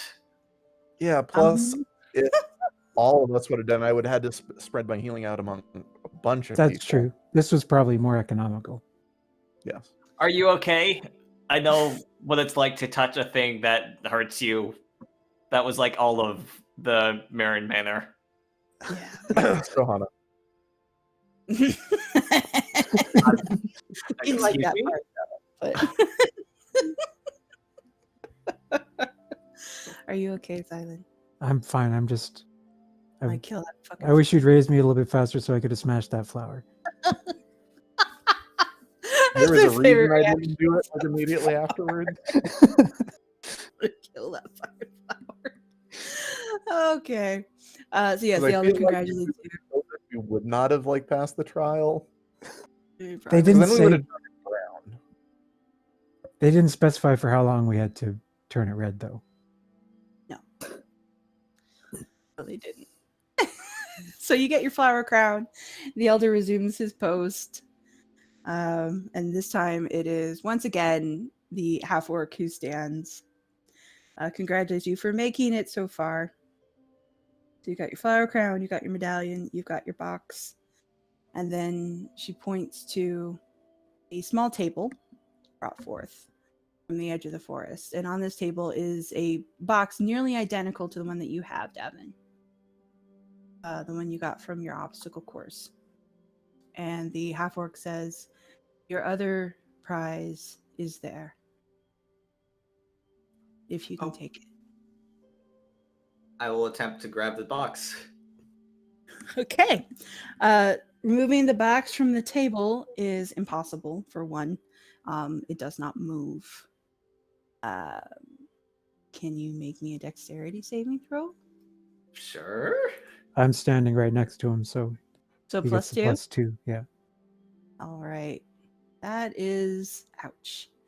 That is 10 points as an electric current shoots through your arm. Oh. This seems like a storm cleric thing.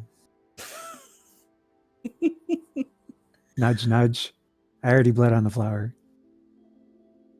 I know. It's not like I have resistance to lightning for some reason.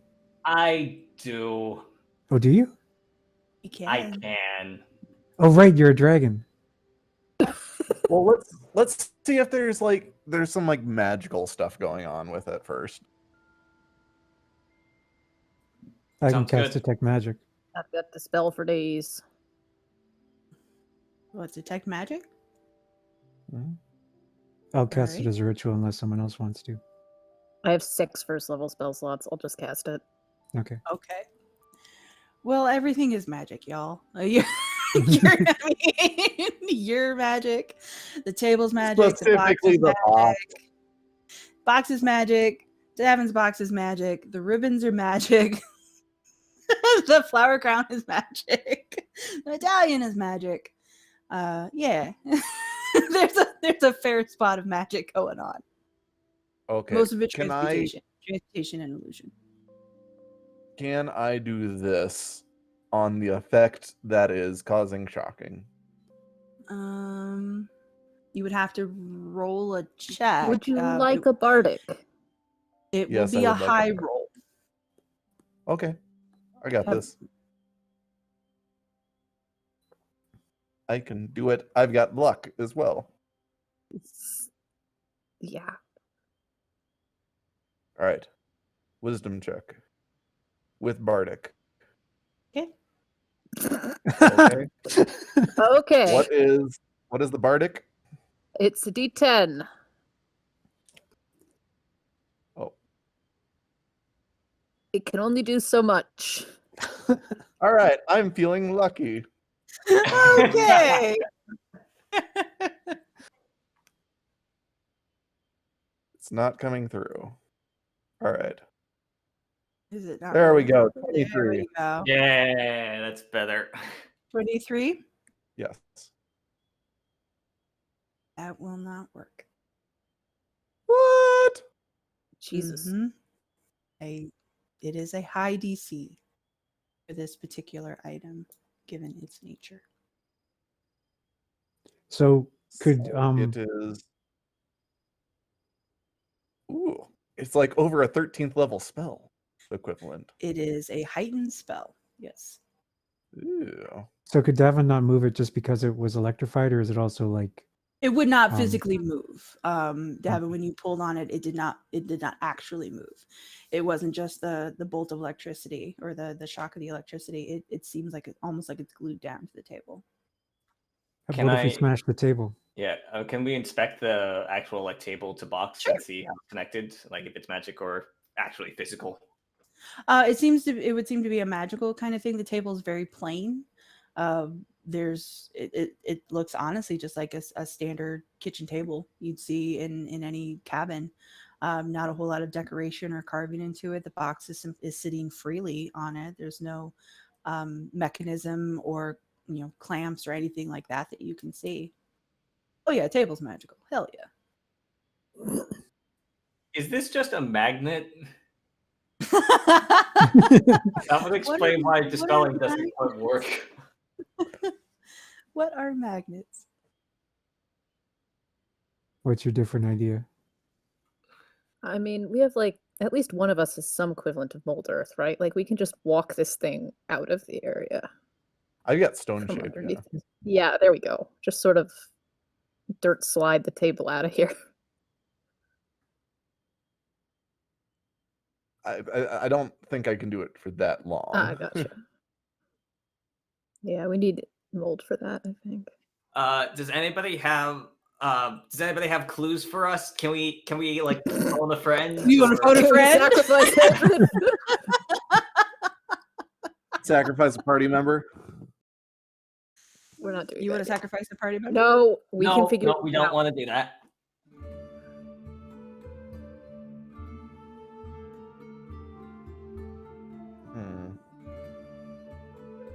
Can I just ask the box to politely open? You can. I'm like, hey, box. Sorry about all the misunderstandings. I understand that you have a very difficult job keeping whatever it is inside you, but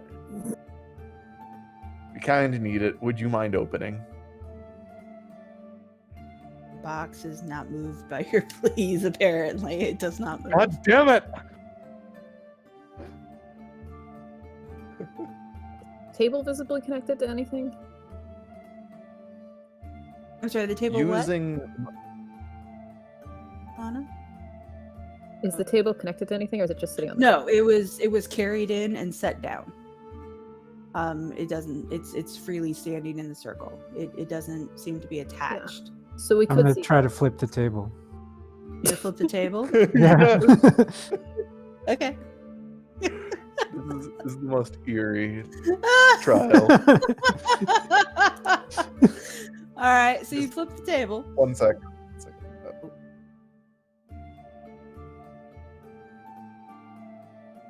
You posting an eerie Okay, flip? there was a vacuum going on. There was a vacuum Oh. going off. That's okay. So you flip the table. The table flips.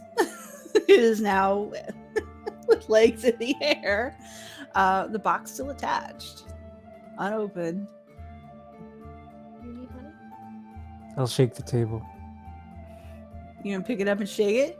Yeah. Okay. Nothing. Are we allowed to break this table? How attached are you to the table? Is what I'm asking to the elders. I will see the list. The elders don't have a response for you. I'll start smashing one of the legs off then. All right, make an attack roll with what? Your Well, fist? my hands. I'm sort of kicking it to break it off. Okay, kick it. All right. You attack roll. Unarmed attack. So that how do unarmed attacks work? It's just a strength. Strength and roll, I guess? proficiency, because you're proficient in your own hands. Okay. All right. So oh shit, With 9. Someone gets a splinter.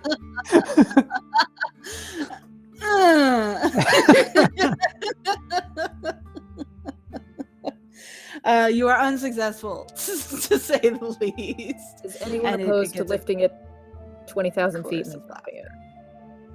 No, just lift it way up, but make sure you try to drop it in this area. I will do my best. Is the thing inside of her fragile though? Gonna Yeah, find out. He soars up into the air. All right, table is levitated and dropped from a great height. At the very least, we'll get the frickin' box off. Maybe. Comes Maybe. smashing down. Table is in one piece. Box is still attached. How? Its contents may or may not be broken. They are Schrodinger's contents right now. They may or may not be in one piece. You didn't Table hear is anything fine. break. But Okay. the table is in one piece. Who was the person who placed the box on the table? It was two of the young men. There seemed to be a small group of helpers, the same people who set up the platforms, the ones who keep bringing things in and out. You Did don't we know. see them do anything to the box when they put it No. down? No, they carried it in. The box was already on the table. It was carried in as one thing, set down, and then they receded. They did not touch the box. They did not place the box. The box was already on the table. Are there any illusions on this thing? Is that something Detect can pick up? Oh We yeah, wanna ask yeah. There's God. illusions. Oh, we established that? Yeah, there's transmutation and illusion magic throughout How do- everything. How do The you roll things- disbelieve in 5e? True seeing? Probably. I don't have materials for Yeah, that. true seeing would allow you. Yeah, to we see do. how- We do? Yeah, we bought a shit ton of mushrooms. Oh, you want to do mushrooms? I have that prep today. Or I can commune with my god and ask 3 questions that are yes or no, if you guys want to do that for free, because it's a ritual. Sure. We could try murdering Okay, the what person 3 who put questions the do you thing on the want? table. Okay, this is question 1. Didn't break it. Well, they Not need to be yes or proposal. no. I know. I'm just making fun. That So is you're a gonna yes or no commune- question. With your deity, you're gonna We can. ask the essence of Inaline questions, if that's what you want to do. Or some sort of emissary of her. Yes. How many How about questions? 3? Yeah. Okay. Is the electricity key to opening this box? No. Oh, wait. Do these have to be yes or no questions? Yes. Ew. Oh, crap. The answer is no. Okay. What else is there? Can this box be forced open? No. I feel like that was just a repeat of the first question. Well, I was asking if there was like some sort of electricity, and then Yeah. No. like physical force. Yeah. I think those are 2 distinct questions. Yeah. Ah, I misheard the first question.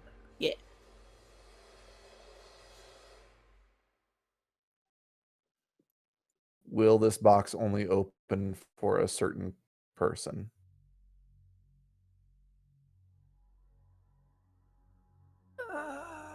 Unclear. Unclear. Want a refund on that question? No, that's a fair one. We're like All right. ridiculously. Yeah, rich. You want to do the mushroom thing? I Okay. think we should do the mushrooms. What kind of mushrooms are these? Hey, you guys Yeah. are rich now. You were pirates for all of a day, and you got stupidly rich. I can afford Yeah. to do this 100 times. Well, now. we were privateers for a day. Yes, you were We privateers. obtained that stuff legally. Yeah. You guys do what Hey, you I gotta already do, huh? burned my 6th level spell slot getting Xylund back up, so That's fair. I'll burn mine in the name of seeing what the hell I just broke. Okay. Also, I So feel like you're True Sight casting might True be Seeing? useful for other reasons right about now, considering we're in the middle of what is probably a cult. Yeah. All right. I'll pop the text of that in. Okay. Shows True Sight, notices secret doors hidden by magic, can see into the ethereal plane. Oh boy. Yeah. The ethereal plane. I feel like either nothing's gonna happen or I'm Is- gonna start screaming. All right. tripping balls right now. Here's what you see. I assume you're the one saying. Yeah. That table is not a simple dining room table, as you might have imagined. That makes sense. With True Sight, it shows its true self, which is a piece of highly ornate, deeply carved, old wood table. This thing is massive. It's not the spindly little legs and everything else. It's got huge carved legs and a massive top. The box is still present in your vision of the table, but it is very clearly held down with what looks like either roots or vines, securing it to that table. Mhm. The decorations that are carved into it are also very old. That shows, if you're familiar with like Jack of the Green faces in Mhm. old churches, very reminiscent of that. There's antlered entities, these old forest faces carved into the wood, symbols that show sprites and other fae folk that decorate the legs, as well as the top. You can also see just beyond into the trees from where all of these people keep walking in and out of. In real vision, it just looks you're in a sunny little glen. But in true sight, anything beyond the tree line is cast in sort of a purple and blue shaders. There is no sunlight. It looks remarkably different. Fucking Lyrinel. Yep. But the items that you have so far, your flower crown and your medallion, do look exactly as they do in regular sight, except they all have kind of that same purple aura to them. Cool. The box in Davynn's hand has the same sort of vine lashing wrapped around it in true sight. I will relay this to my friends. What if you put Davynn's box on top of that box? That's a thought. What if we tried to just like open up my box first? That's proof of concept. Sure. Okay. Try to open your I'll try box. that. Yep. Does not open. Does not budge. Not the most surprising thing. And Lana, with your true Hell sight yeah. on, since it does last for an hour, you can actually see the vines tightening around the box as Davynn attempts to open the lid. Right. So if we want to open it, we have to get the vines somehow. Why don't we have Blight? Like, good. Because none of us are druids. We had Um, a druid back in the day. No, it's too soon. I feel like it's not. It's been Are like there- years. Yeah, I was back in college. It's too soon. Also, a wizard Um, could cast Blight, but we left ours on the boat. No? I mean, Lily doesn't have Blight prepared. Yeah. No, I don't think Lily has played. Hildreth also potentially has access to that one, but not yet.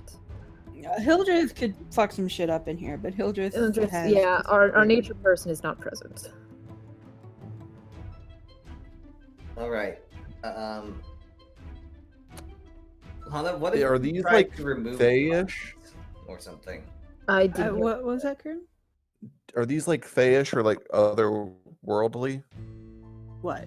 The... Yes. The vine. I'm not the DM, but They look like vines. Like they look like roots almost, like tree roots. What did you say, Davynn? If Lana tried to remove the vines, since she can actually see where they are, maybe that would help. I can try. try. Are you And just, removing like- the vines from the seated box or from the box in Davynn's hand? Davynn's box. That one sounds less likely to electrocute me. Okay. What were you saying, Sid? Oh no, it's fine. Okay.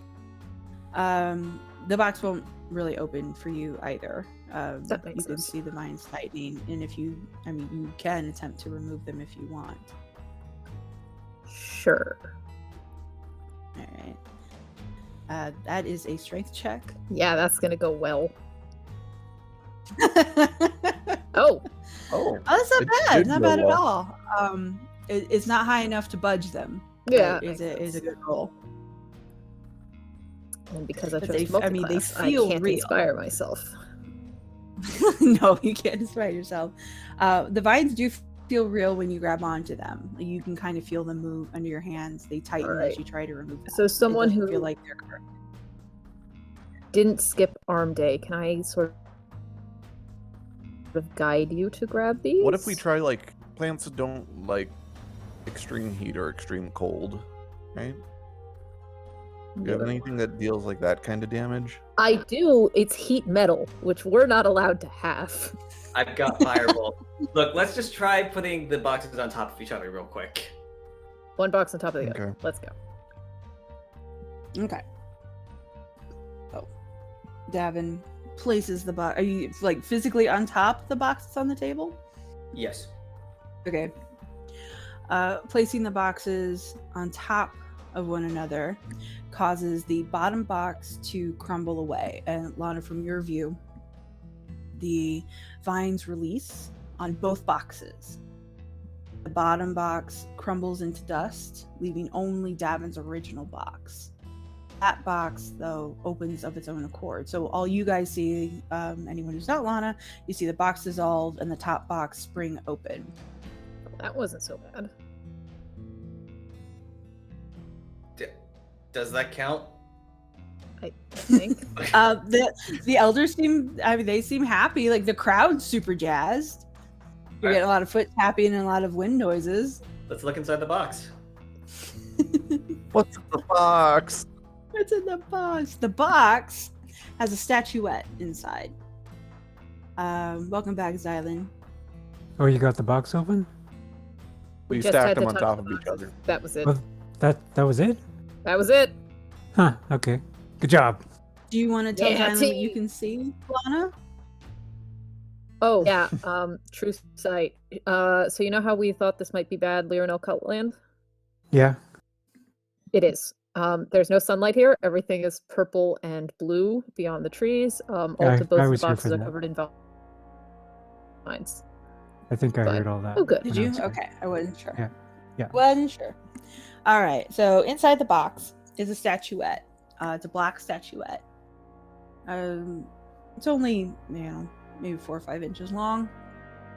Expertly carved, very beautifully done. It's black and it looks almost like stone, but if you look at it super closely, you can see the grain of wood that it's carved from.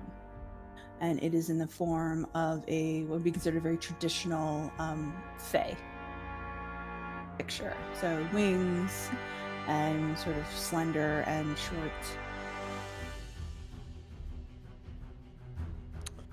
Highly detailed. Does it look like face. Lyranel? What does Lyranel look like? Does Xylund think it looks like? Yeah, No. let me take a look. Do you know what Lyranel looks like? I've been doing research. You've never seen a picture of Lyranel. Are there not read, pictures of her? No, you've read descriptions of Lyranel. Well, does it fit those descriptions? That it's hard to tell. Lyranel is generally depicted as having black hair, which would match this, but that's about it. She's not considered a fae. Any stretch of the imagination. Should we pull out Mr. Painting Guy and ask? We need to go see him anyway to show off your bracelet. Maybe not in front of So- everyone. No, maybe not right here. Not now. That's time. So you collect your statuette. Everyone is jazzed. The elders seem pleased. Halfling stands up and says, "Well done. You are doing better than expected. Now we need you to pay tribute to our forest." I already bled on your flower. I'm done. And Xylund spouts off. his flower vengeance growing. Yeah, give me the flower and then maybe I'll consider paying more tribute. The table at the box is withdrawn. Another table is brought forward. This one is heavier. It's bigger and rougher and heavier. It looks like a butcher's block. One of the attendants puts down a knife. It is not a metal knife. It's a bone knife, but it's serrated. It sets that on the table. This feels And awfully then culty. a small cage is brought in by another attendant, and in that cage is a fox. It's actually a fox kit. It doesn't look full grown. Oh, I don't like where this is going. And the cage is set down, and the helper opens the door. The kit escapes. Doesn't run too far. Kind of looks at the halfling elder as she returns to her seat, and looks like it wants to run, but is like mid sort of pounce. Like it doesn't quite move yet. Is it still a As- fox as the under halfling- tree sight? Yeah, this is a fox. Okay. Yeah. The knife is not magical. The table is not magical. They look exactly like they look to everybody else. And the fox is a fox. Does the So fox the- look like it's capable of surviving on its own? As a baby, yeah. I mean, like it's not full grown, but it's not helpless. Paying tribute to the So- forest, letting nature run its course. Being like, shoo, Yeah. you have a vital part of the ecosystem. Go. So, Right. the halfling elder sits down and says, "Do what you must," and snaps her fingers. And when she snaps her fingers, that kid starts to run. Bolts. First goes directly for Davynn. And he's just running full bore. Does it look aggressive? Well, it's a baby. Like it looks adorable is what it looks like. Okay, well, I'm greeting with open arms then. That might be a mistake. So you're gonna show the fox affection. With his big pointy teeth? What's that? With its big pointy teeth? I guess if it tries to attack me, I would like to try, like, basically hold it away from me. But it's also a Okay, baby, so I don't it think is. that's gonna be difficult. So as the fox bolts towards Davynn, the more perceptive among you, looking at Kern, notices that the halfling elder has once again flipped her hourglass. Only this time it's running a lot faster. You will have 10 actions to resolve this. And only 10. So I can try calming its emotion. Yeah, No, never mind. anytime any of you does something, it will count as an action. So choose your actions carefully. Never mind, it's a humanoid. My bad. Oh, Fuck. okay. Alright, The fox is a beast. I will attempt to grapple said beast to hold it still. Okay. All right. You will have disadvantage because it is small. But go ahead and roll. Doesn't it work the opposite way? Nope, it's too fast. Okay. Ooh. All right. That's actually a tie. So, you are. I mean, you're able to get your hands on it, but you can't hold it down. That's one action. Who's next? I think animal Lana has a friendship. good idea. Yep. Yeah, I You will. gonna do animal friendship? Yeah, I will befriend the animal. Okay. Wisdom saving throw. DC a million, give or take. Otherwise known as 18. 18. Okay. Well, that's actually a good roll. It's not high enough, but it's a good roll. Good job, Fox. Okay, Fox is considered a friend. Good. So it stopped fighting Davynn. Not that it was doing so seriously anyway. It was more squirming than fighting. But it stops and it just kind of goes limp. Throw it into the forest. Yeah, that's what I'm gonna do. Shoo, All right. shoo. Go. You're going to throw it? No, I'm gonna very gently take it over. Yeah, exactly. I'm just No, I meant checking. throw it. Yeah, I know it's Island Man. I'm just checking. Could be He's silent. gonna- Not everybody's okay with Fox, throwing yeah. animals. We know that's his reaction to most things. Just Well, we grab wanted it. to get as far out there as possible without actually going out there ourselves. So I think throwing it. is I the will best. gently underhand toss it in the direction of the forest. You know, like you might do with a cat. What is it? So you're just sort of lobbing this fox. Not lobbing, like you know how you might like pick up a cat and throw the cat, so because you know it's gonna land. Exactly like that. Yes. Okay. Okay. So Davynn very gently tosses the Throws the baby fox in the direction of the forest. It does not end. It lands. Kind of a little tumble land. does not run into the forest, actually runs back towards the halfling elder and hides literally behind her legs. But the halfling elder just watches you quietly, carefully, until the sand on the hourglass runs out. And then she picks up her fox and she kisses the top of his head and sends him back, puts him on the ground, and he scampers away as the table and the cage and the knife are all removed by the helpers. And she approaches you, Davynn, and she gives you it's an odd stick figure. It's a doll that's basically been made out of a bundle of sticks in the rough shape of a person, except instead of a head, there's a very smoothly polished helmet with antlers that's been tied on with leather.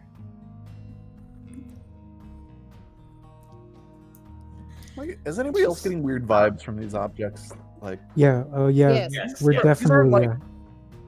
I'll as the guy. And they're also glowing with Lyranel magic. Like, come on. I mean, let's bear in mind we came to this island looking for wood, and this is where we've ended up. Like, it started off with an obstacle course, and now we're like, I don't know. There's been some drift here. There's been some mission drift. No. No. That never happens with us. No. I'll This is fine. ask the elder as they approach. I'll be like, "Was that right? Was that the right answer?" So yes, as she hands you her odd doll, she smiles and kind of pats your hand a little bit, and she says, "Of course, you don't kill indiscriminately. The forest doesn't ask for life." Only blood. holy blood. Yeah, you could have fooled me.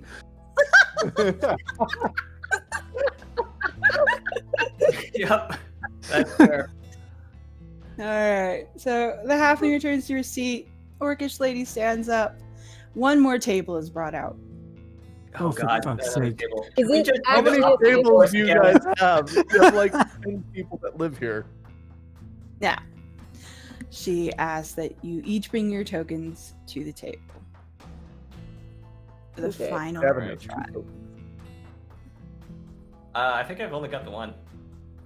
You've got a medallion. Oh, No, okay. that's- Lana has That's the medallion, You had the box thing. I looked Yeah, in the you which is traded now a boxes. statue. not sure who Yeah. had So bigger. I don't know who picked up the statuette. Yeah. So you all bring your tokens up, including you, Xylund. What's you his don't get to token keep again? yours. Just, Mine, a flower crown. you got a Oh flower yes, crown yes. I'll give to the statue. symbolize his love.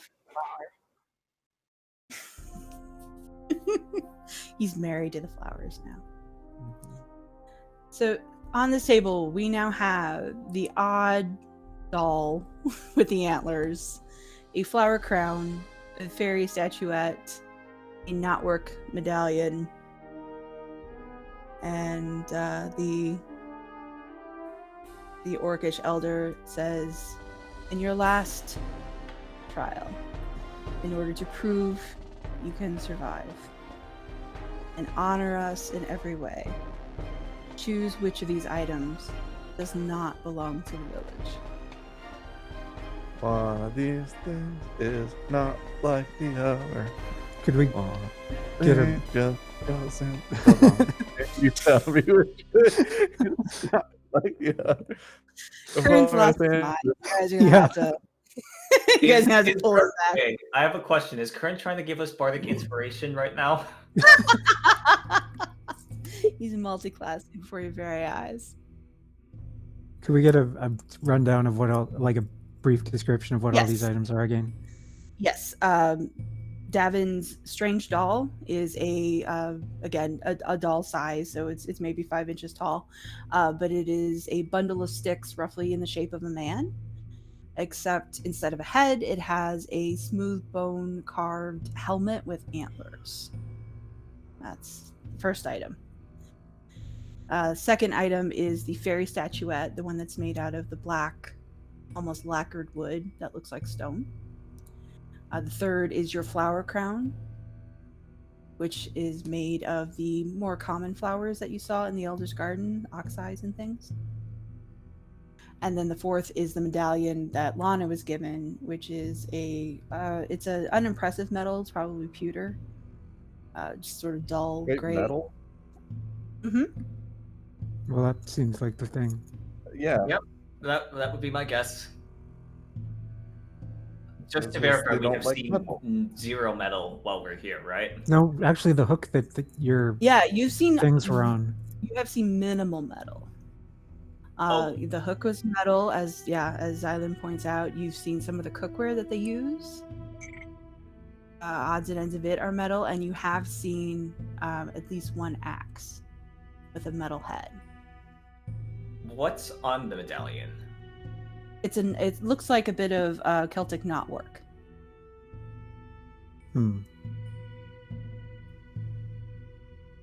Okay, so that one seems like a good choice because it's metal and they don't seem to use a lot of it. But my other thought was, what kind of helmet is the antler helmet? It's more like a mask. It's actually very similar to Xylund's mask. It's a full face, kind of inverted teardrop shaped mask. It even has little eye holes that have been carved into it, little black spots where the sticks poke through. And then attached to that teardrop shape are deer antlers, massive deer antlers. So all one. So that sounds to me like the antlers kind of place it as like a ceremonial helmet rather than like a practical helmet for use. Right.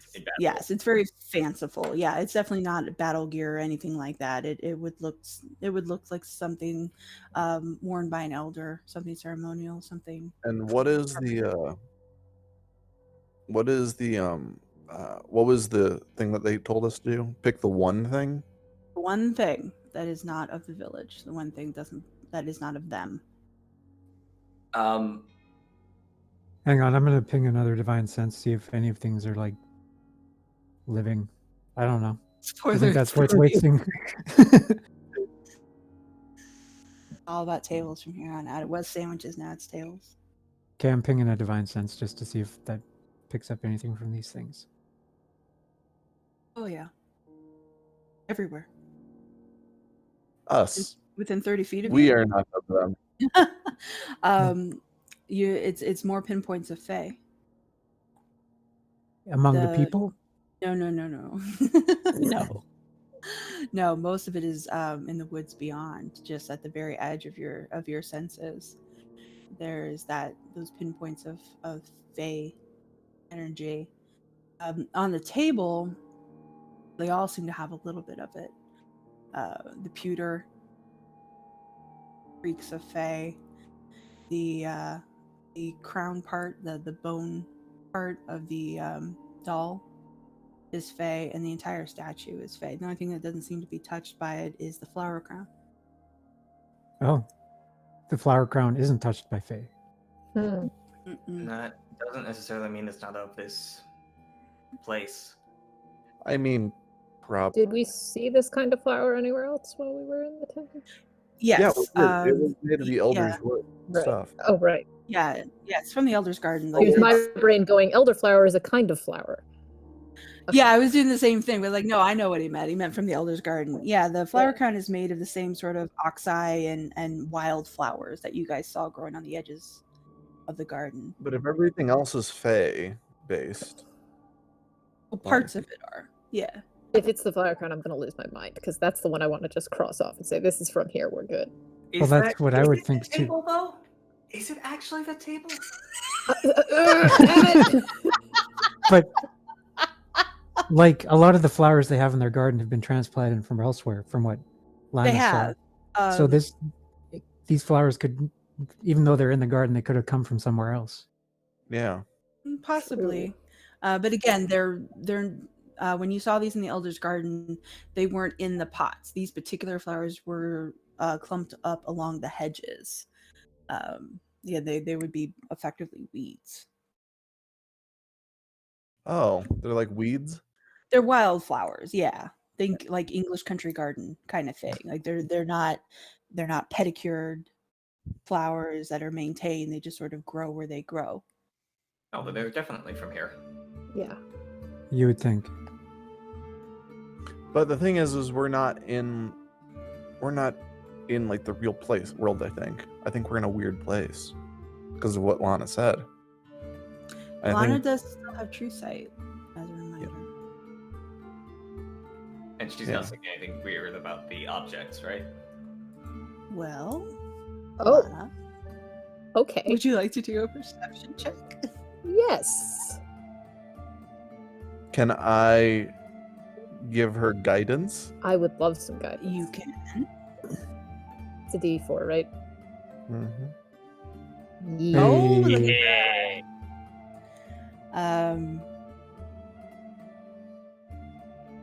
There is something odd about one of the items. As a reminder, it is afternoon in a sunlit meadow. So, Lana, your downside is that you don't see the sun as clearly as the others do. So everything looks kind of off color and off kilter to you. So you can narrow it down to either fairy statue or the medallion. Those both seem off to you, but you're not really able to pinpoint. If anyone else would like a perception check, of course you are more than welcome. Did to. somebody say perception? Lighthouse man says hello. Lana, Would you? could I be inspired? Yes, you may be inspired. Oh my god. And can I guide myself as well? It doesn't say you can't. Watch you, Nat 1. Just watch. Yeah. Never Hey, mind. look at that. Put the other stuff roll on it just for roll fun, Let's see please. how high it gets. Roll the D4, roll the D10. So we're at 33. Break 40. Break 40. 40. I would love it if you break 40. Oh! Close. So close. Close. All right, god damn it. 39. 39. Yeah, the fairy statue doesn't cast a shadow. Everything Oh. else in this glade, including you, villagers, the table, the obstacle course, the other 3 items, all cast shadows. Yeah, as soon as you said midday, I was like, okay. There's probably shadows, and shadow was the answer to one of the riddles Oh, as well. good point. So there you go. Okay. It's the fairies. If you didn't ask for the perception check, I was literally about to ask. I I- knew it was coming. And I'm like, all right. I didn't expect you to roll a 39 though, Judas Priest. But yeah, that's the answer. That's why the fairy statue looks so odd in both true sight and normal sight. It doesn't cast a shadow. Final answer. The weird The fairy statue. All right, final answer, weird statue. Unfortunately, it was the table this whole time, so you guys. God damn it. Booted from- No, I knew it. damn it. No, the half-orc elder accepts your answer, is pleased, as the village is awesome, and they're kind of cheering you on, doing their little foot tappy thing. The They're creepy very leaf jazzed. thing. They don't really do. They're actually Oh, cheering good. now. They're not really I'm doing the glad. leafy thing. I It's didn't more of like an the actual thing. cheer. Hmm. Yeah, the leaf thing's a little creepy, but they're doing an actual cheer now. They still don't clap. They just tap their feet, but they're legit cheering for you guys. Everyone seems super jazzed. The elders are pleased.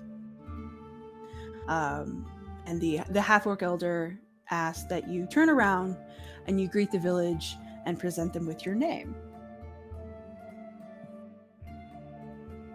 I think I've told everybody, but I'm definitely a pro.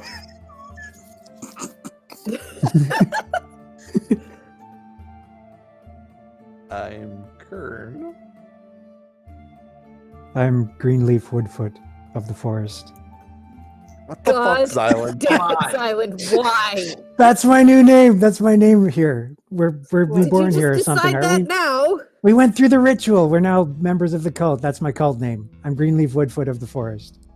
Just give them your real name. I used to be Xylund Sidewing. But now you're green. Now you're Greenleaf Woodfoot of the forest. Xylund is dead. I'm Blackleaf now. Until he changes his character sheet, I'm still gonna call him Xylund. Call him whatever you want. It's just my code name. It's just while we're here, I'm Greenleaf. Code name is my new favorite thing.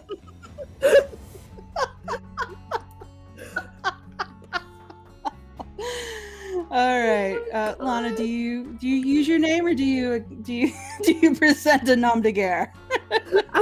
I was considering it, but after Xylund, I'm just gonna say Lana. All right. So again, the group cheers you on.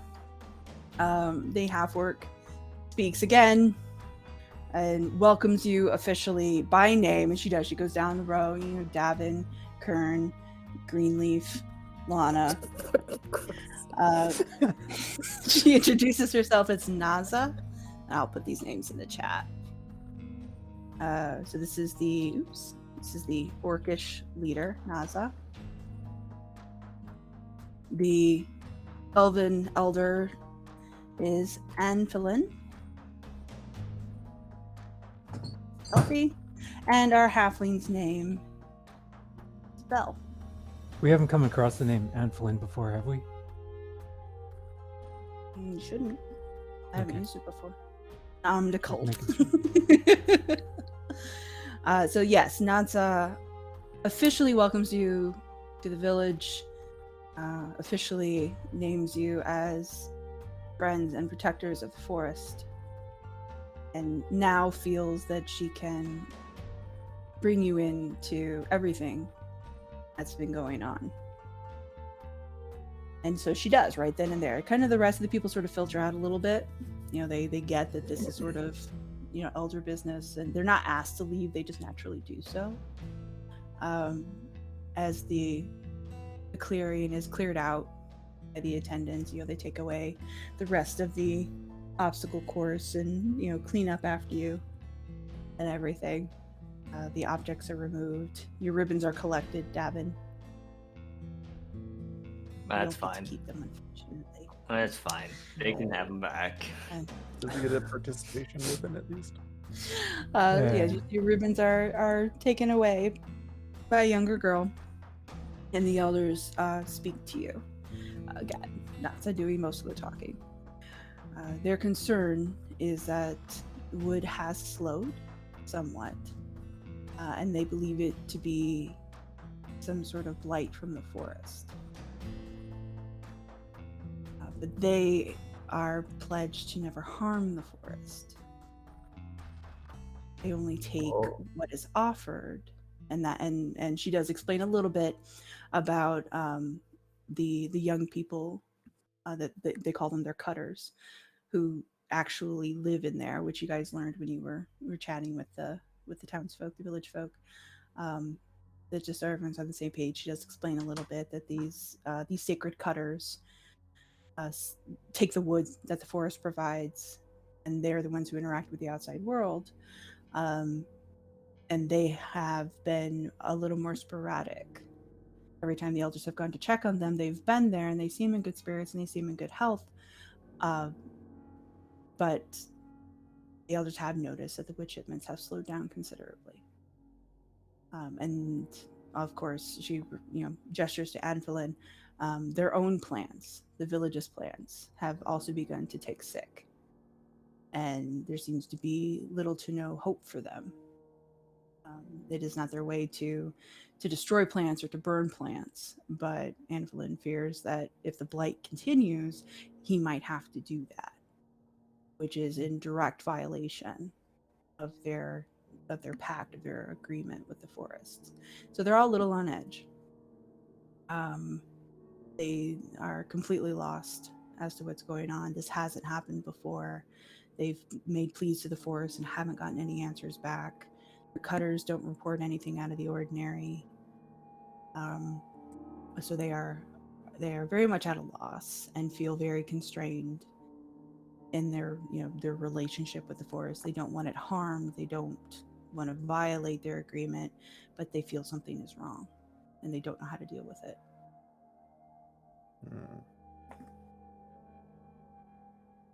Okay.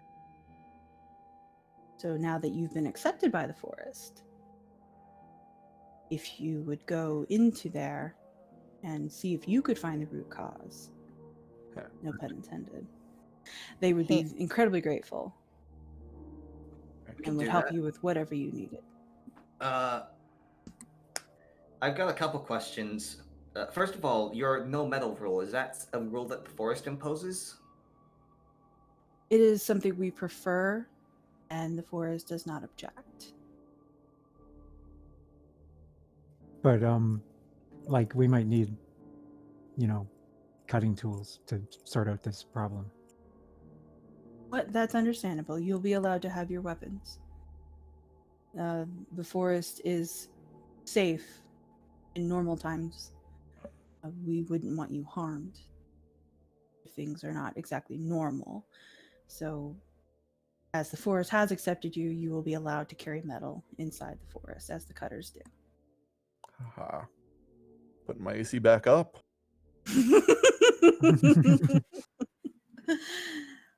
And I guess otherwise, do you know who we could start with amongst the cutters?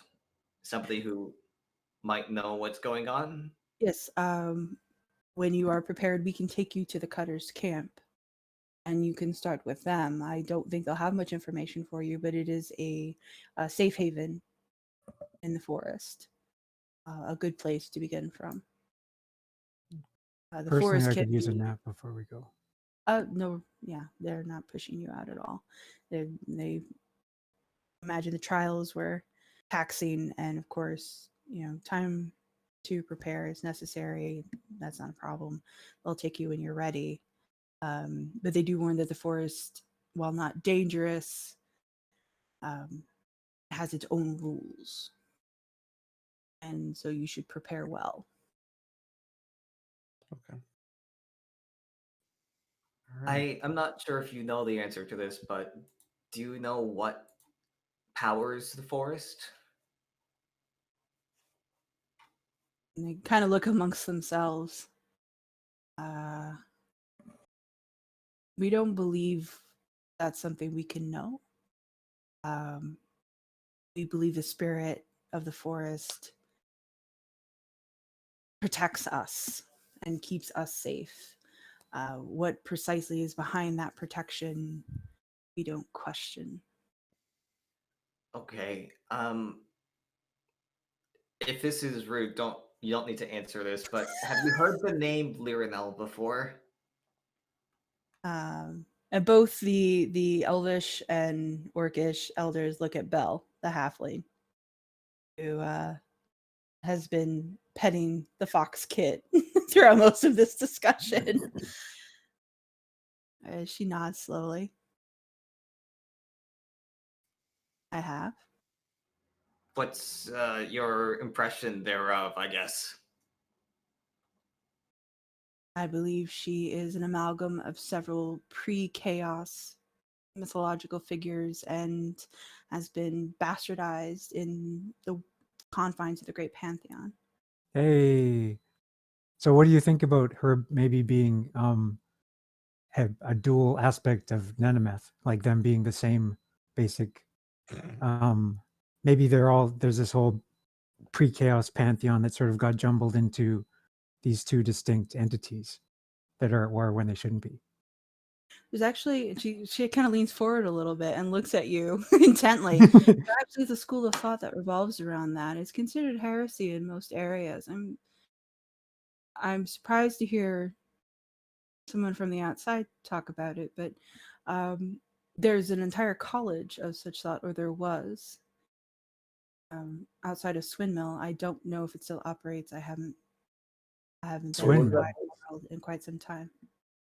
Swindmill. Have I ever heard of Swindmill? Swindmill's it's one of the great cities, but it's very far to the south. Super far to the south. It's known for its agrarian industries. It's kind of a breadbasket city. So everyone's kind of heard of it, but it's like saying, oh yeah, it's that college in Prague. Like, you don't really have any concept of Prague. You just know that it's a city and you know approximately where it is. Does it have a big clock tower in the center of it? It does have a big clock tower in the center of it. God damn it! What's that got to do with anything? That's Where just did you where see somebody I know is then. We gotta go there. Like, did you hear that? I'm right. I'm right about all this shit. So the halfling puts up a little hand and says, "Oh, I appreciate your enthusiasm, but what you're talking about is the domain of religious scholars." Well, I'm a It's- paladin. That's know basically he is- equivalent to a priest. It's a very small school of thought, and one that is not taken very seriously. Like the people who think the Earth is round and not like it structured in different planes of existence, right? Planes of existence, there's only one plane of existence. At least one that we acknowledge. But that's... She kind of catches herself and looks over at the orc and the elf.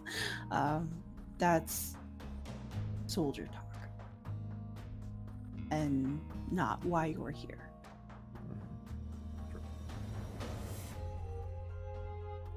Great. Well, I think that's. We would love to be taken to the cutters once we're ready. I think that will get us started. Do you want to do it tomorrow morning after can be fresh for everything? Sure. Yeah. Is there a celebration for people passing the trials? Yes. The orc continues looking again. She honestly seems upset at Belle, the halfling. Like she's clearly taken off guard. But she rights herself and addresses you again. Yes. It's always a big part of any child's life when they've been accepted by the forest. I'm sure the others are preparing something for you. Probably songs, games, food, whatever they can manage. Generally, when the cutters go to the forest, only we are able to see them again. So it tends to be a large farewell celebration. Do you have drugs?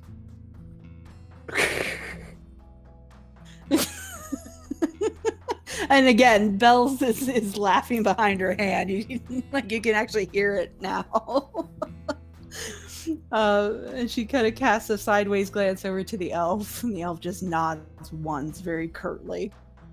Is that a yes, we have drugs nod? That or was a yes. Aha! So it'll be a good party then. Also, we do not need you don't need to put out people to supply us with lodging tonight. We're okay. Orc shrugs. Natsa shrugs. As you say, wherever you sleep is your own business. So long as you're comfortable and prepared in the morning, we'll take you.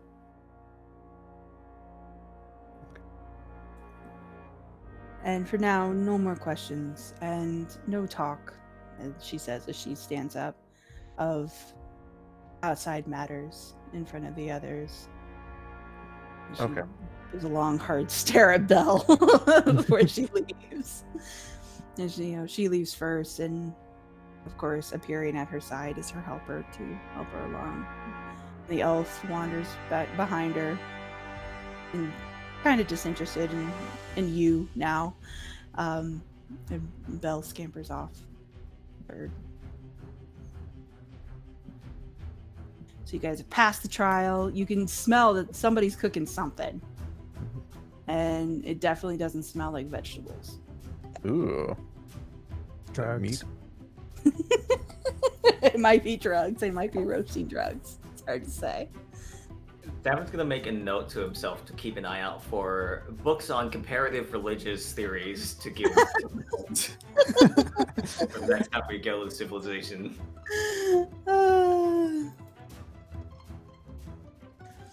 All right, so you guys are free to do what you wish. Well, I would like, first of all, to find out where the drugs are, and then to track down Belle so I can have a conversation with her in private. Okay. All right. Meanwhile, I will make a place where they can speak privately on the outskirts of town. Ooh. Oh, cool. All right. What you doing? Ah. Ooh, pulling Temple of out, the Gods. pulling out the big Ooh, spells. boy. Oh, wow.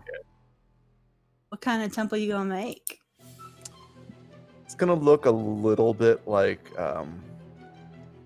what was the name of that place? I have it written down somewhere. Which place? The Ainelline Temple in Greylock. Oh, I wrote that down too somewhere. Oh, okay.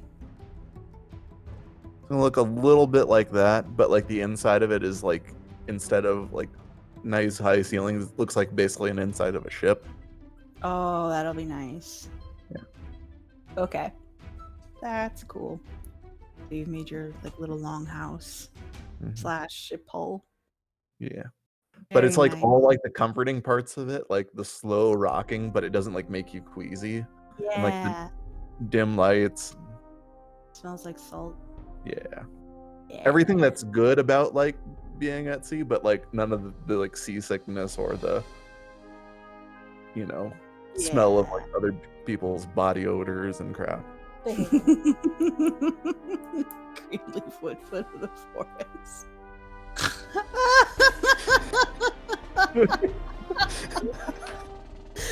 I'm such a goddamn nerd. All right. Green leaf. Yeah, Yes. everything is banned from entering. Everything? Well, no, like the stuff that I can. Like Okay. the Fae, Fiends, Celestials, Elementals, and Undead. Okay. All right. So you've made your nice temple. It's coming back into the center of town. There is indeed a celebration being prepared. They are roasting chicken, multiple chickens by the looks of things, which is where the smell is coming from. The elder elf has disappeared. Anfelin has disappeared. Natsa is nowhere to be seen, but Bell is still sort of, yeah, he's not known for his activity. Bell is still out and about. And she, again, as usual, she's not really coordinating. She's mostly just checking in on small groups and seeing what they're doing. They are setting up for games, it looks like. They've got a weird version of volleyball. It's got the net and the poles. And apparently that's the thing they like to play. That's something they are setting up for there in the village center, as well as clearing spaces for dancing. And there are some musicians here, as mentioned before. There are a few musicians that are setting up, so it's looking like a proper shindig being set up in your honor. Is the obstacles course still set up? They were taking it away, but it was still technically there. Like they hadn't broken it down completely. Davynn wants to run that a second time. Okay. So if you go back to the clearing where you ran your trials, not only can you run it, but they will actually put it back for you. Like if you want them to put back the section they've removed, they will put them back for you. So you can dork around there if you want. Once I get up to the top, I'll be like, Lana, come join me. The view's great. I'm gonna just for my own giggles roll an acrobatics to see how poorly this goes. Yeah. Okay, go for it. That's not terrible. You can do the first And then it goes platform and poorly. that's about it. Yeah. It's a little more of a struggle for you to make your way through. Like you're okay on the balancing sections. The climbing sections are a little tough. You don't make it terribly far. Should turn yourself into a minky. So, yes, stuff's being set up. We've got Lana and Davynn playing on the obstacle course. Kern is setting up his awesome temple. Xylund, you're looking for drugs. Yes. Yes, giant ape, of course. Well, if you ask around about drugs, roll your investigation.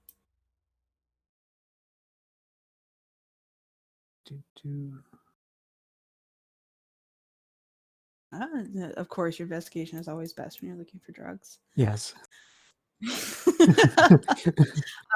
You learn that yes, the drug, while not a widespread thing, the elder Anphilin does grow various varieties of things. There also happens to be a snail that some of the younger men, who now I'll call you Greenleaf, like they all talk to you now. But yeah, they all refer to you as Greenleaf. They will actually go caving when they're digging up driftwood. They will go caving, they'll find these snails, and it's like licking the back of a toad. Effectively, it's a hallucinogenic, which is sort of their own thing. But they happily will allow you to come with them to get snails if you want. Well, I mean, sure. If it fucks you up, I guess. You sound so excited. Well, it's not exactly what I was looking for, but yeah, sure. Well, I've never there's licked more. a snail. I assure you that there's more. Like you do, there's a whole thing. They're going to introduce you. Like Okay. you lick snails, and then there's no blood moss or anything like that here. So the words that they're using, the plants that they're describing, don't mean anything to you. But effectively, you lick the snail. That's the first thing you do, and then there is a leaf that gets smoked, and then there is this rock that you chew on. And if you do those things in that order, and only in that order, then they say it's the best thing ever. But if you mess it up, you'll make yourself sick. Okay, I will follow their lead and I will go with them into the cave, gather snails. First of all, I will just make sure that no one else wants to come with me. I'll explain that we're going to lick snails in a cave. We're good. Have fun. Stay safe. It's supposed to get you really high. Drink lots of water. Uh, All right. All right, Silent. As he's doing this, like I change the spell a little bit because it takes an Arctic acid. I'm like, I'm gonna put a lot of soft things for Xylund to feel in his room. Preparing. All right, so Xylund's off to go get high with his new friends. Which you succeed in. The boys take you down to the cave. You get snails, and they're like really brightly colored too. You have to go deep inside to get them. But they're like really vibrant blue with big yellow spots on them. Huh. And so you lick the snail, and then everything becomes really bright, really brilliant blue with yellow spots on it for a little while. So you and like 3 or 4 other kids are coming out of this cave. You're all just high, out of your mind on hallucinogenics. But they seem to take it in stride. They make sure you get back to the village. They give you leaf to smoke as they sit you down near the fire for supper. And then one of them hands you the rock for later. Smoke this. Smoke it all, he says. Even if you start to feel sick, you smoke it all. And then you just put this rock in your mouth. And so you think you're going to throw up, and then do it for another minute or 2 and then spit it out. I will follow their instructions to the letter. All right. So Xylund is getting high. Food is announced. And again, roast chicken and plenty of people. Almost everyone from the village is there as far as you can tell. And they're all eating and super happy. And there's lots of congratulations to you separately and in groups. And everyone uses your name a lot. You notice. Like they seem to go out of their way to greet people by name. And to use your name a lot in conversation. Yeah, you're all congratulated and fed until you can't move anymore. And just to pet him. Yeah. Are you a magical girl now? I imagine that I'm getting a little bit touchy-feely. So I just... dear. You gonna pet your horse? Okay. Yeah. All right. But yes, everyone is fed. There's games to play. There's dancing to do. It's whatever you guys want to do. But a huge era of celebration is going on. But nobody wants to talk about you actually leaving. Like that's a subject that no one will talk to you about. It's all about that evening and they want you to have fun, and they want you to eat, and they want you to dance or play games. You're being pulled into lots of different directions at once. Everyone wants to spend some amount of time with you. The elders being a distinct exception. After we finish up with the obstacle course, I will request that they leave the tallest platform up there. Which they will do. They will leave that And- for you. Yeah. They cart the others away. You guys have a free evening. Anything else you'd like to do during your last night alive? So is there any sign of Belle? I'm sorry, what? Bell's there. We'll try to go over and sort of sit myself down next to her. Belle was a woman, wasn't she? Or... Yeah. Okay. As you can tell. And try to resist touching her face. And be like, so have you ever been to Swindmill? She kind of looks at you, and of course you're surrounded by people. Actually, maybe we should go somewhere else. My friend, he made a temple off that away. She kind of nods a little bit. She looks concerned more than anything. But yeah, she'll go off with you. Go to Kern's awesome Temple of Inaline. Yeah. Little ship's prow. All right. Now you're by yourself. You're stoned out of your mind, and you're having a conversation with a person. So this should be interesting.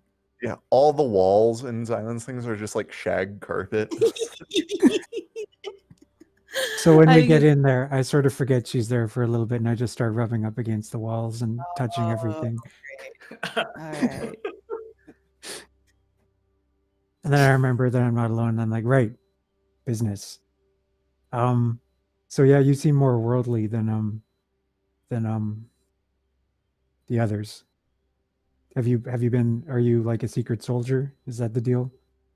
Or were you? Business time. A secret soldier? Well, I mean, did you come from the outside world? Yes. I lived most of my life in the outside world. In Swindmill? I studied at Swindmill for a while. I've visited other places, Iabera, Palette. I traveled pretty extensively. That's how I ended up here. And you're happy here now. Very. Wouldn't you? So yeah, it's nice here. It's awesome. Like everything's very like soft and shiny. Sort of lose myself and just gazing around the room. Who left Xylund alone? Damn it! It's But fine. anyway. It's a festival. This is the time where we're okay with leaving him to go do drugs.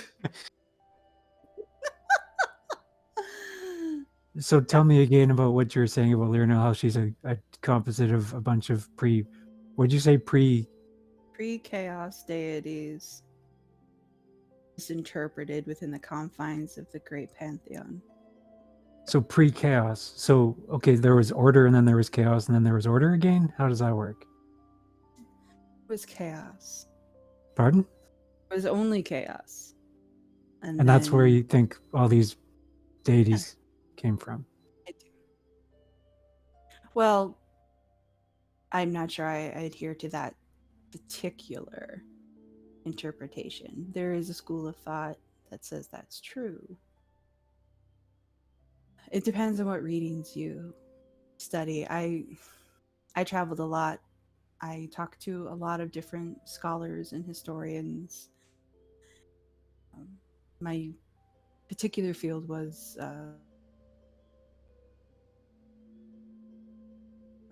religious, in the history of what we call the gods before I came here.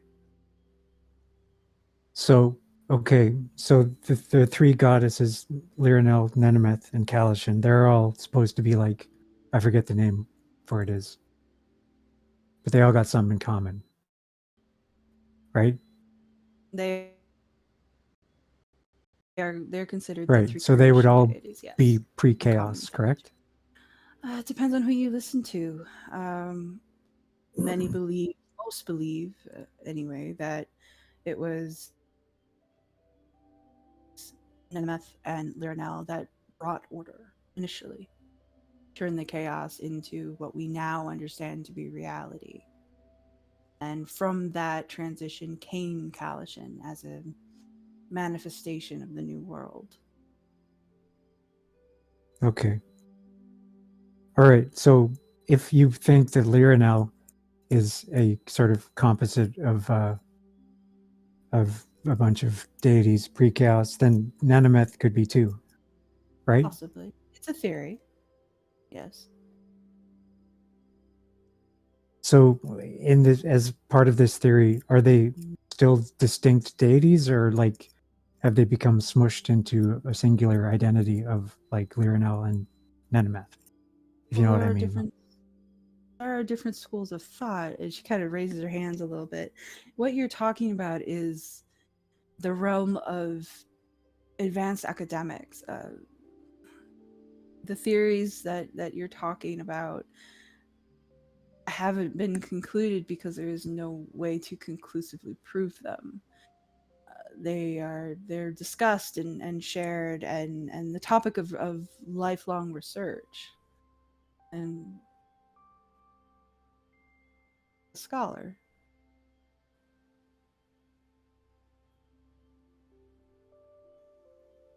Are you talking? Yeah. I think I'm cutting out. Are you? I don't know. Were you just talking there? Yeah, I said, are you sure you're not a scholar? Oh, I am a scholar. I like, yeah, I read. I read books. No, I meant, are you affiliated with a university? Are you a part of a faculty? Are you Well, a noted author? well, I'm working on a project. I mean, actually, I was hoping to get it ghostwritten by a friend of mine, but he's off. I don't know what he's doing, being a teen. She looks at you strangely once again. But so that kind of fell. I've got various irons in the fire. I'm working on things. You know, I'm mostly self-taught, but I'm a member of a number of a number of a member of a number of secret organizations, or or deal with the arcane.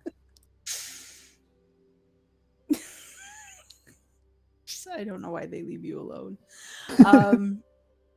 So she kind of nods.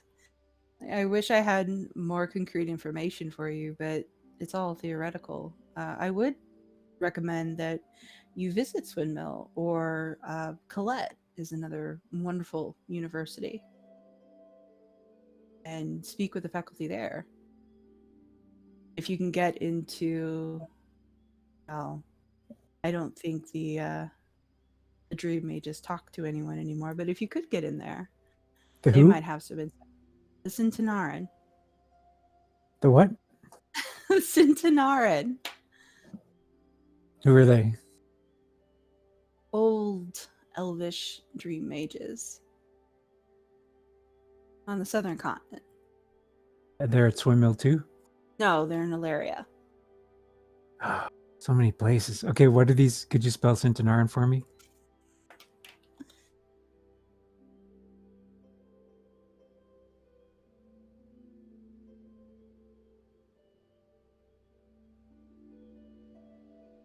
Old Elvish Dream Mages. And they're in Ilaria. That sounds familiar. Isn't that where Lily and Lana are from? Or was that Close. somewhere else? No. Now, Ilaria is another one of the great cities. It's called the Accord City. It's shared by humans and elves on the southern continent. How do you spell that? Ilaria.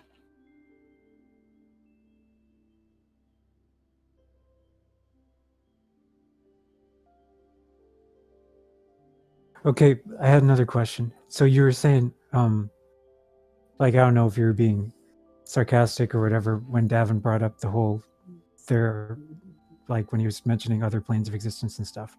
But like there actually are other planes of existence because we've been to the edges of them. So like where the glamour would come from, you know? So I'm like my wondering now is like these pre-chaos deities that possibly got smushed together, could they have come from there? That's a theory.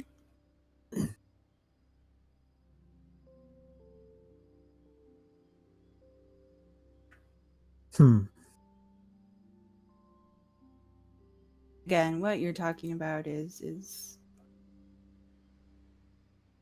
a very strange field, especially for someone who's not a religious scholar.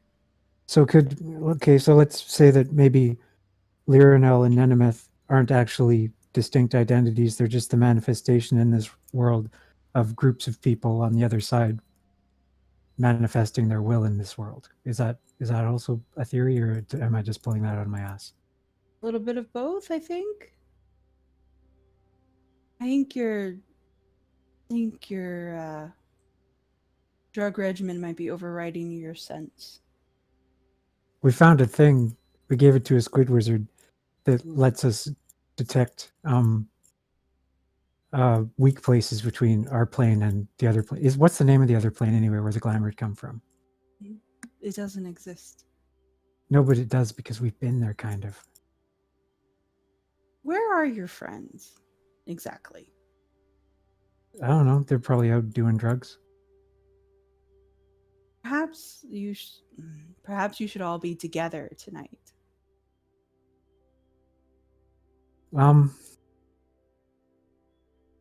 You don't like me? She kind of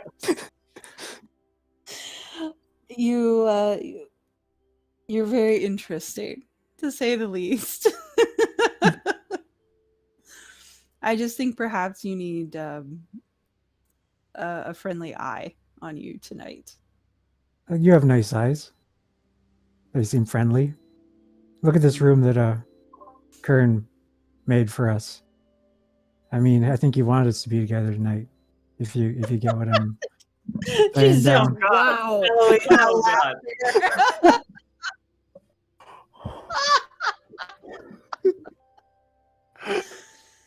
As flattered as I am, I don't think it would be appropriate as an elder in every sense of the word.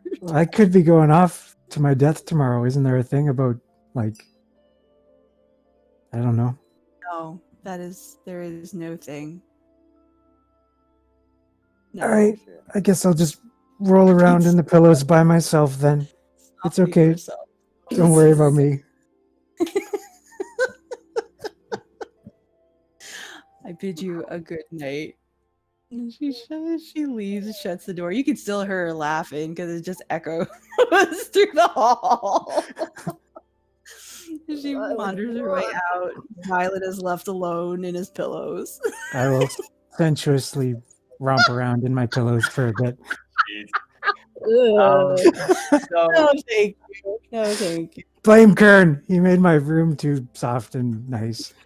so midway through the So, celebrations, I would like to find Lana and just be like, "Hey, do you have Hi. a second?"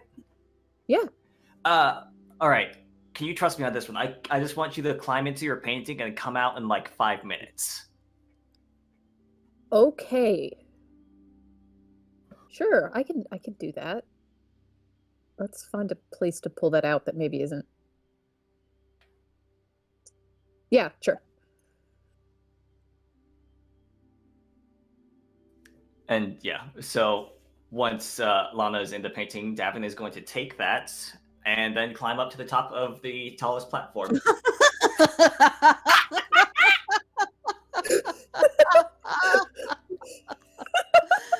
Could just put her in the bag of holding. yeah, that's There's fine. another. That's a whole lot less comfortable.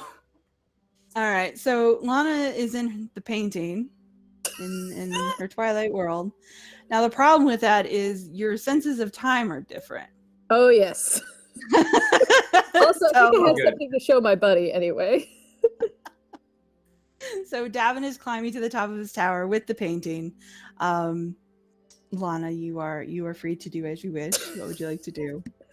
I'll find my friend. I know time Okay. isn't real here anyway, so 5 minutes Alright. is It's be very anything. subjective. Yeah, it's very subjective. and I Time know is how, a concept of human perception. I know how to find my Yeah. friend.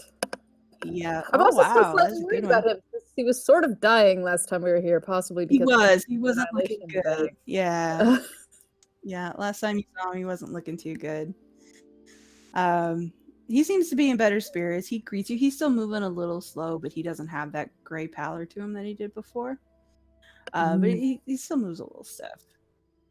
But he seems pleased to see you. Greets you. Out of sheer curiosity, how similar is the Twilight in here to the Twilight out there with True Sight? Very, very different. Here, it's close to normal. It's close to what you would expect Twilight to be in the real world. It just seems to be constant. You've never actually seen the full sun while you've been here. It's always kind of been this lavender, shades of lilac kind of thing, as opposed to what you saw outside the village, which was darker purples and blues, and yeah, it was a very different color scheme. Here is much gentler.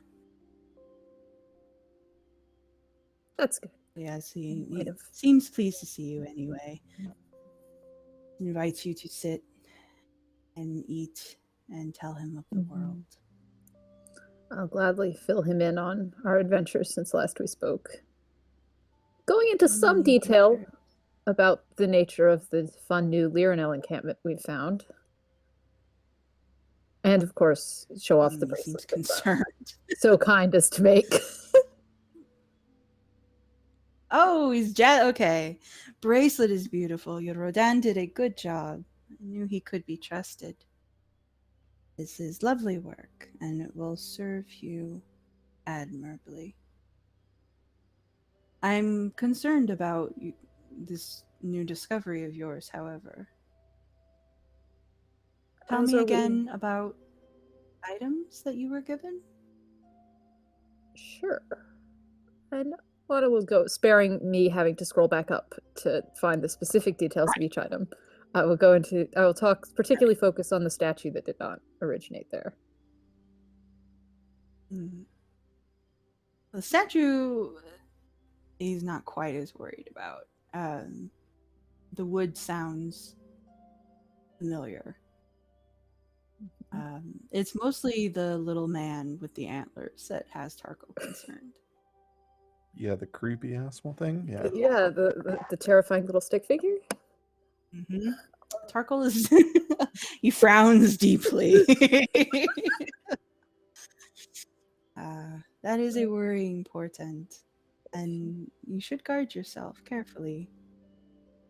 If you happen to have some insight into that, it would be much appreciated. All we got was a foreboding sense. That is accurate.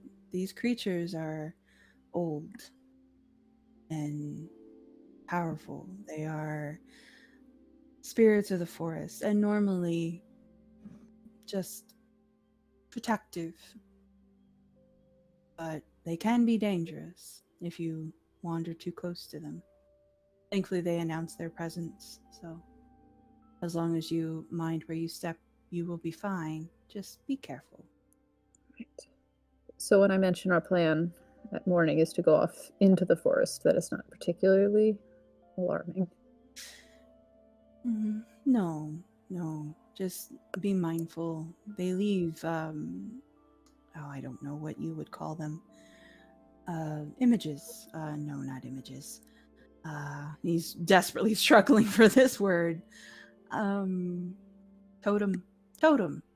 They leave totems. Small statue things. When you see them, that means they are relatively close. Just mindful not to intrude into their home unless absolutely necessary. We don't want anything to happen to you, Mara. Is that what he called me last time? I don't think it is. Mira last time. Yeah, I called Yep. you Mira. Mara is a different word. But Poke you an don't eyebrow at speak it. that. My You name's need a Mira? translator. Yes, you've gone from Jewel to something else. I assume he is not forthcoming about what that is. All right. He tends to dislike translating some things directly. They lose something in translation, according to Tarko. This is why he still calls Xylund Road.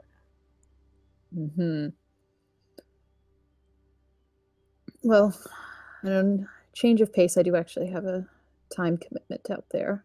So it was wonderful speaking with you. I will be back, hopefully before too long. Please do. It does get very lonely in here when you are gone. Make a mental note to not forget to stop by quite as long this time. So he will escort you out. Now, Davynn, you have been waiting about half an hour. So Tried. not terrible.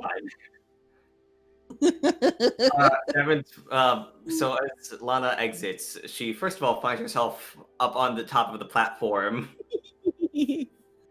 And second of all, sees that Davynn has basically set up a little picnic. He like brought some of the roast chicken up here, laid out a blanket, and found some candles, lit them nicely, and picked some of the like wild weed flowers and just laid them out in as best of an arrangement as he can.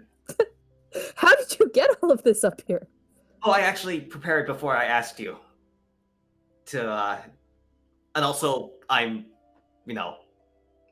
gonna climb. Anyways, so like swashbuckler champion. Yeah, we haven't really just like had a date. I realized, so I thought maybe this would be nice. I get that that's like overstepping or something, but Lana has already sat down and like rolled up the painting. All right. No, it's. I'm glad you did. I did nearly fall off the edge, though. You maybe should have warned me, but yeah, probably. Sorry. It's fine. No, it's fine. I would have been fine. So yeah, how's your friend in the painting? I'm assuming that you talked to. Yeah, I did briefly. How long was I gone? Oh, not too long. Oh, good. I tried to not. About 5 minutes. Yeah. Oh, okay. Oh, wow, that's good. That's what I was shooting for. He's good. He's better than last time. He was very pleased with the bracelet, and he had some comments about what we're doing in the morning, but we don't have to talk work, I guess. It's kind of work. It's like our work is weird. It's like kind of also our personal life. Yeah. We don't have very good work-life boundaries. Okay, from now on we don't talk about work. Okay, what is there other than work that we talk about and do? Please sit and think about it for a bit. Just a minute of staring. Yeah, just eating, thinking.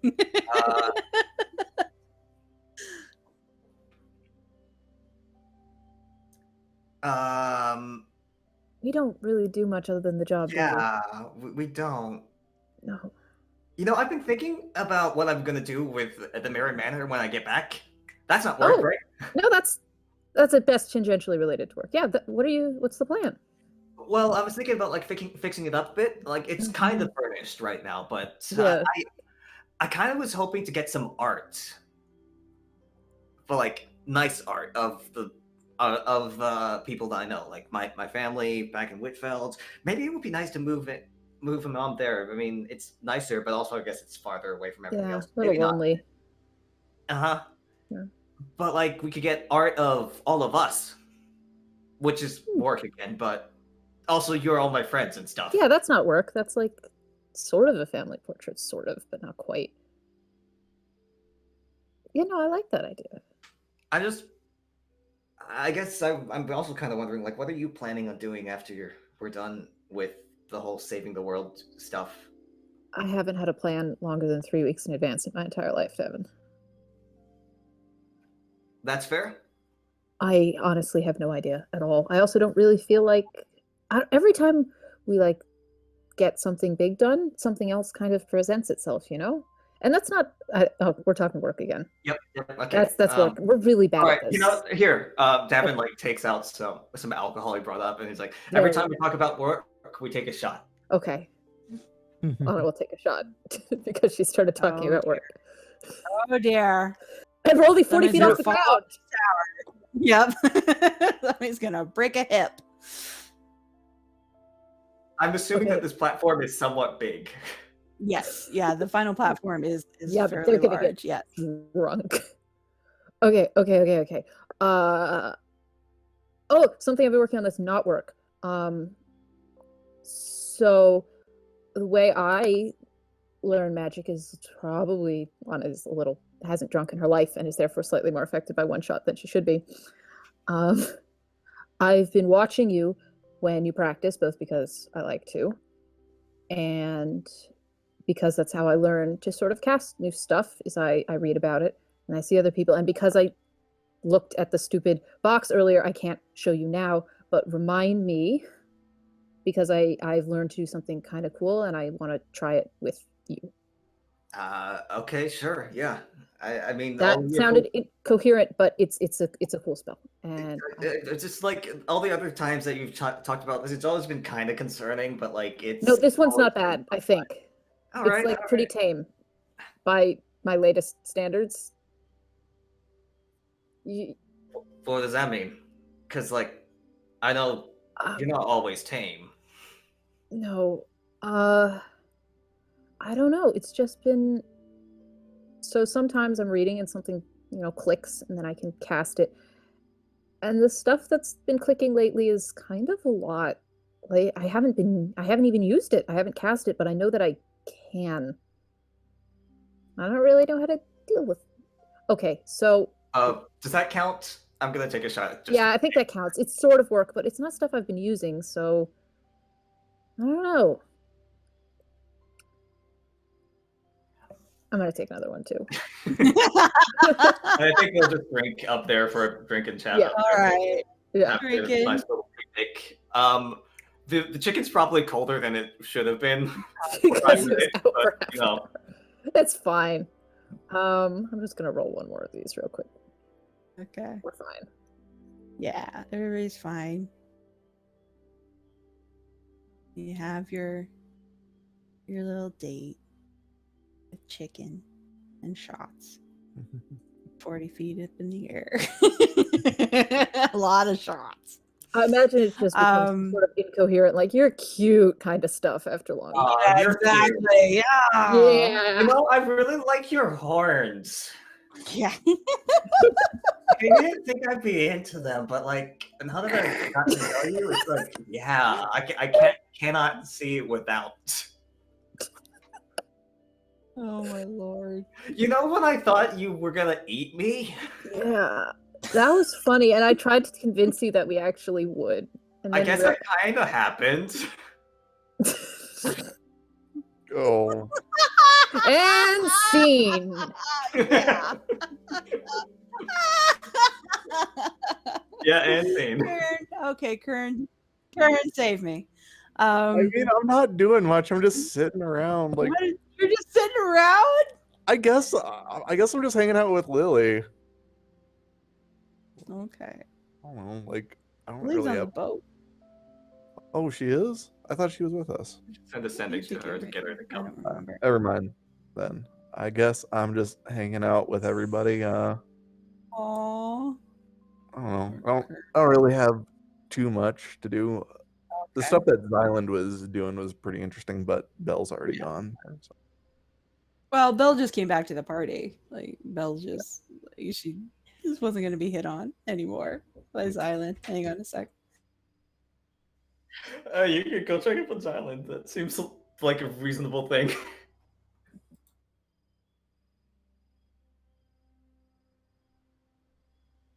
All right. Okay, so Xylund is passed out in his room. Kern is. There's nothing else you'd like to do, Kern, before you crash out. I mean, I don't really have very much that needs to get done, so Yeah, if you Oh. want to talk to Belle, Belle's available. Anyone you want to talk I'll to? is fine. apologize because I saw her like walking off with Xylund by himself. Yeah, by when she herself. comes back to the party, she's still laughing her ass off. Like she's clearly just having giggle fits over over Silent. She would probably actually hunt you out to make sure that you check on him so he doesn't, swallow his tongue or anything. I'll just sigh and be like, "How bad is he?" He's very bad. I'm afraid he followed the rituals of the local youths before they head to the forest, and he's holding his own, but he has some very strange ideas about the way the world works. You know, as strange as they are, sometimes there's, a nugget of truth in them. Oh, he's like most professors I've met, it's equal measure madness and coherence. He's just he got there a lot sooner than most, I think. Still may I want to think he check. missed his true calling. Possibly. He seems like he would be an excellent academic. He's currently in his room, rolling around in his pillows. And that's not a euphemism. That is actually what he's doing. Yeah. Check on him at some As point. soon as he said he was going to go lick snails, I figured it make the room as soft as possible so he doesn't hurt himself. Okay. Date night. Is date night ending on the platform or is date night ending in the temple? I think we are probably trying to climb down and figuring out that we have taken too many shots. Yep. I go back and help them down. Okay, Kern comes to motherhead you back. Can Kern get up Back there? to Lana, just Kern is climb into the strong. painting and we can drop the painting on the floor. How are we gonna drop it while we're in the painting? Well, like you can do it. I'll drop it, and then like I can climb down on my own or something. I go get a ladder from the they right there in the arena. There's ladders and ropes and all manner of stuff. What if we that like you guys turned can into I a had to like put it fish? together somehow, so there has to be ladder. Yeah, So yeah. just- There's Yeah. plenty of ladders. What if we were like fish and there's like water down there and we just That would be like super tight. yeah. Okay, you do. Kern's rounding up the children. I've never been a fish before. I've been a lizard. Make you a fish. Make me a fish, Lana. Make me a fish. And that's how Kern ended up carrying a fish down. Exactly. Yeah. Kern looks like he's been to the carnival. He's got 2 goldfish. So you're depositing them into their rooms? Kern? Well, I get into the temple, get them outside of their stuff, and like go to your rooms as I like go into my room. Okay. Davynn, your room is specially decorated just for you. Courtesy of Kern. It's got a little disco ball, a nice water bed, some red and pink lighting, and a bard that you don't know the name of. Lana might know the name of it. Well, no, it's just like disembodied music. Yeah, but it's the singing. Yeah. It's Oh it's my an God. artist you don't recognize, but it's Okay. So does it sound like saxophone? voice. That's the vibe I'm getting. Kinda. and everything else. Yeah. It's all decked out. It looks awesome. Awesome. Hey, Lana, do you just want to like crash here? Yep, I'm not moving. I'm sleeping Yeah. here. This is my bed now. No, it's mine. Get it? Nope. Huh. The I, like, the put my gentlest hand on and her gentlest face of and flat just, like, fights. Yeah.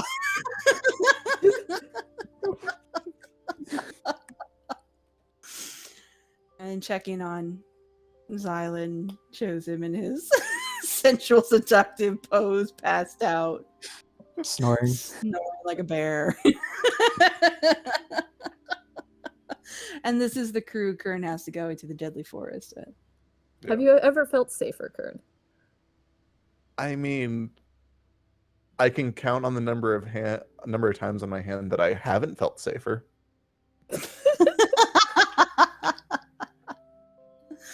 All right. We guess that Castle and- Karak was one of them. Well, since everyone is relaxed and resting, and it seems like a good place to wrap so we don't get caught in the middle.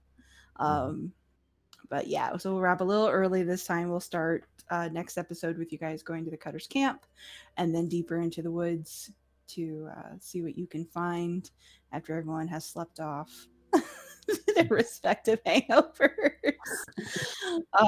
So yes, please adjust for a long rest and have your spells prepared, and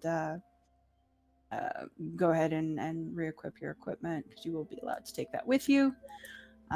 So you should be all good there. Awesome. Anything else before we wrap for the day? We keep picking up side quests. Like, we've got so much shit still we could do. Yeah, but this is main quest stuff right now. This is MSQ. Yeah. Oh, yeah, we're definitely in the MSQ right now. I'm just saying, like, this whole It'll stuff wrap about going to the Southern Temple or something. Pardon? It'll all wrap in on itself. All right. Just I have faith. I'm not complaining. I'm just saying there's, like... yeah. There's a lot of stuff going on. It's all going on. There's a lot of stuff going on. simultaneously. Yeah. So every time you guys take one path, that means that another path changes because you didn't take it. So it'll be interesting. But yes, you're starting to get kind of an idea of the wider world, which most of you have not been to. Lana and Lily are probably the closest because they're from Lanfryd, which is on the southern continent. But even then, they haven't been to Ilaria and they haven't been to Swindmill. So yeah, you're starting to get pieces of a wider world. And Colette is it's the same continent as Aurum. It's actually the port of Aurum to the west. Yeah. What did she say was in Colette? University in Colette. Colette is the holy city of Daralai. And it's where its primary its primary churches, as well as one of the leading universities of the world, because it is a Church of Daralai. So people go there for religious education as well as secular education. Gail went there. Gail went to the University of Colette. Nice. So yes, you getting an idea of the wider world, but you don't have to head there right away. It'd be a long trip. Knowing us, we will be off this island sometime in 2022. Yeah, well, you guys are doing well so far. I'm glad you passed your trials, even though you killed Xylund. Xylund killed himself. Yeah. That cracked me up. And yes, for the record, you all could have helped. No. Yeah, but would it have been as funny? No. It would have been far less devastating, but it would not have been nearly as funny as Xylund vowing vengeance on a flower. Threatening to beat it up as soon as he came to.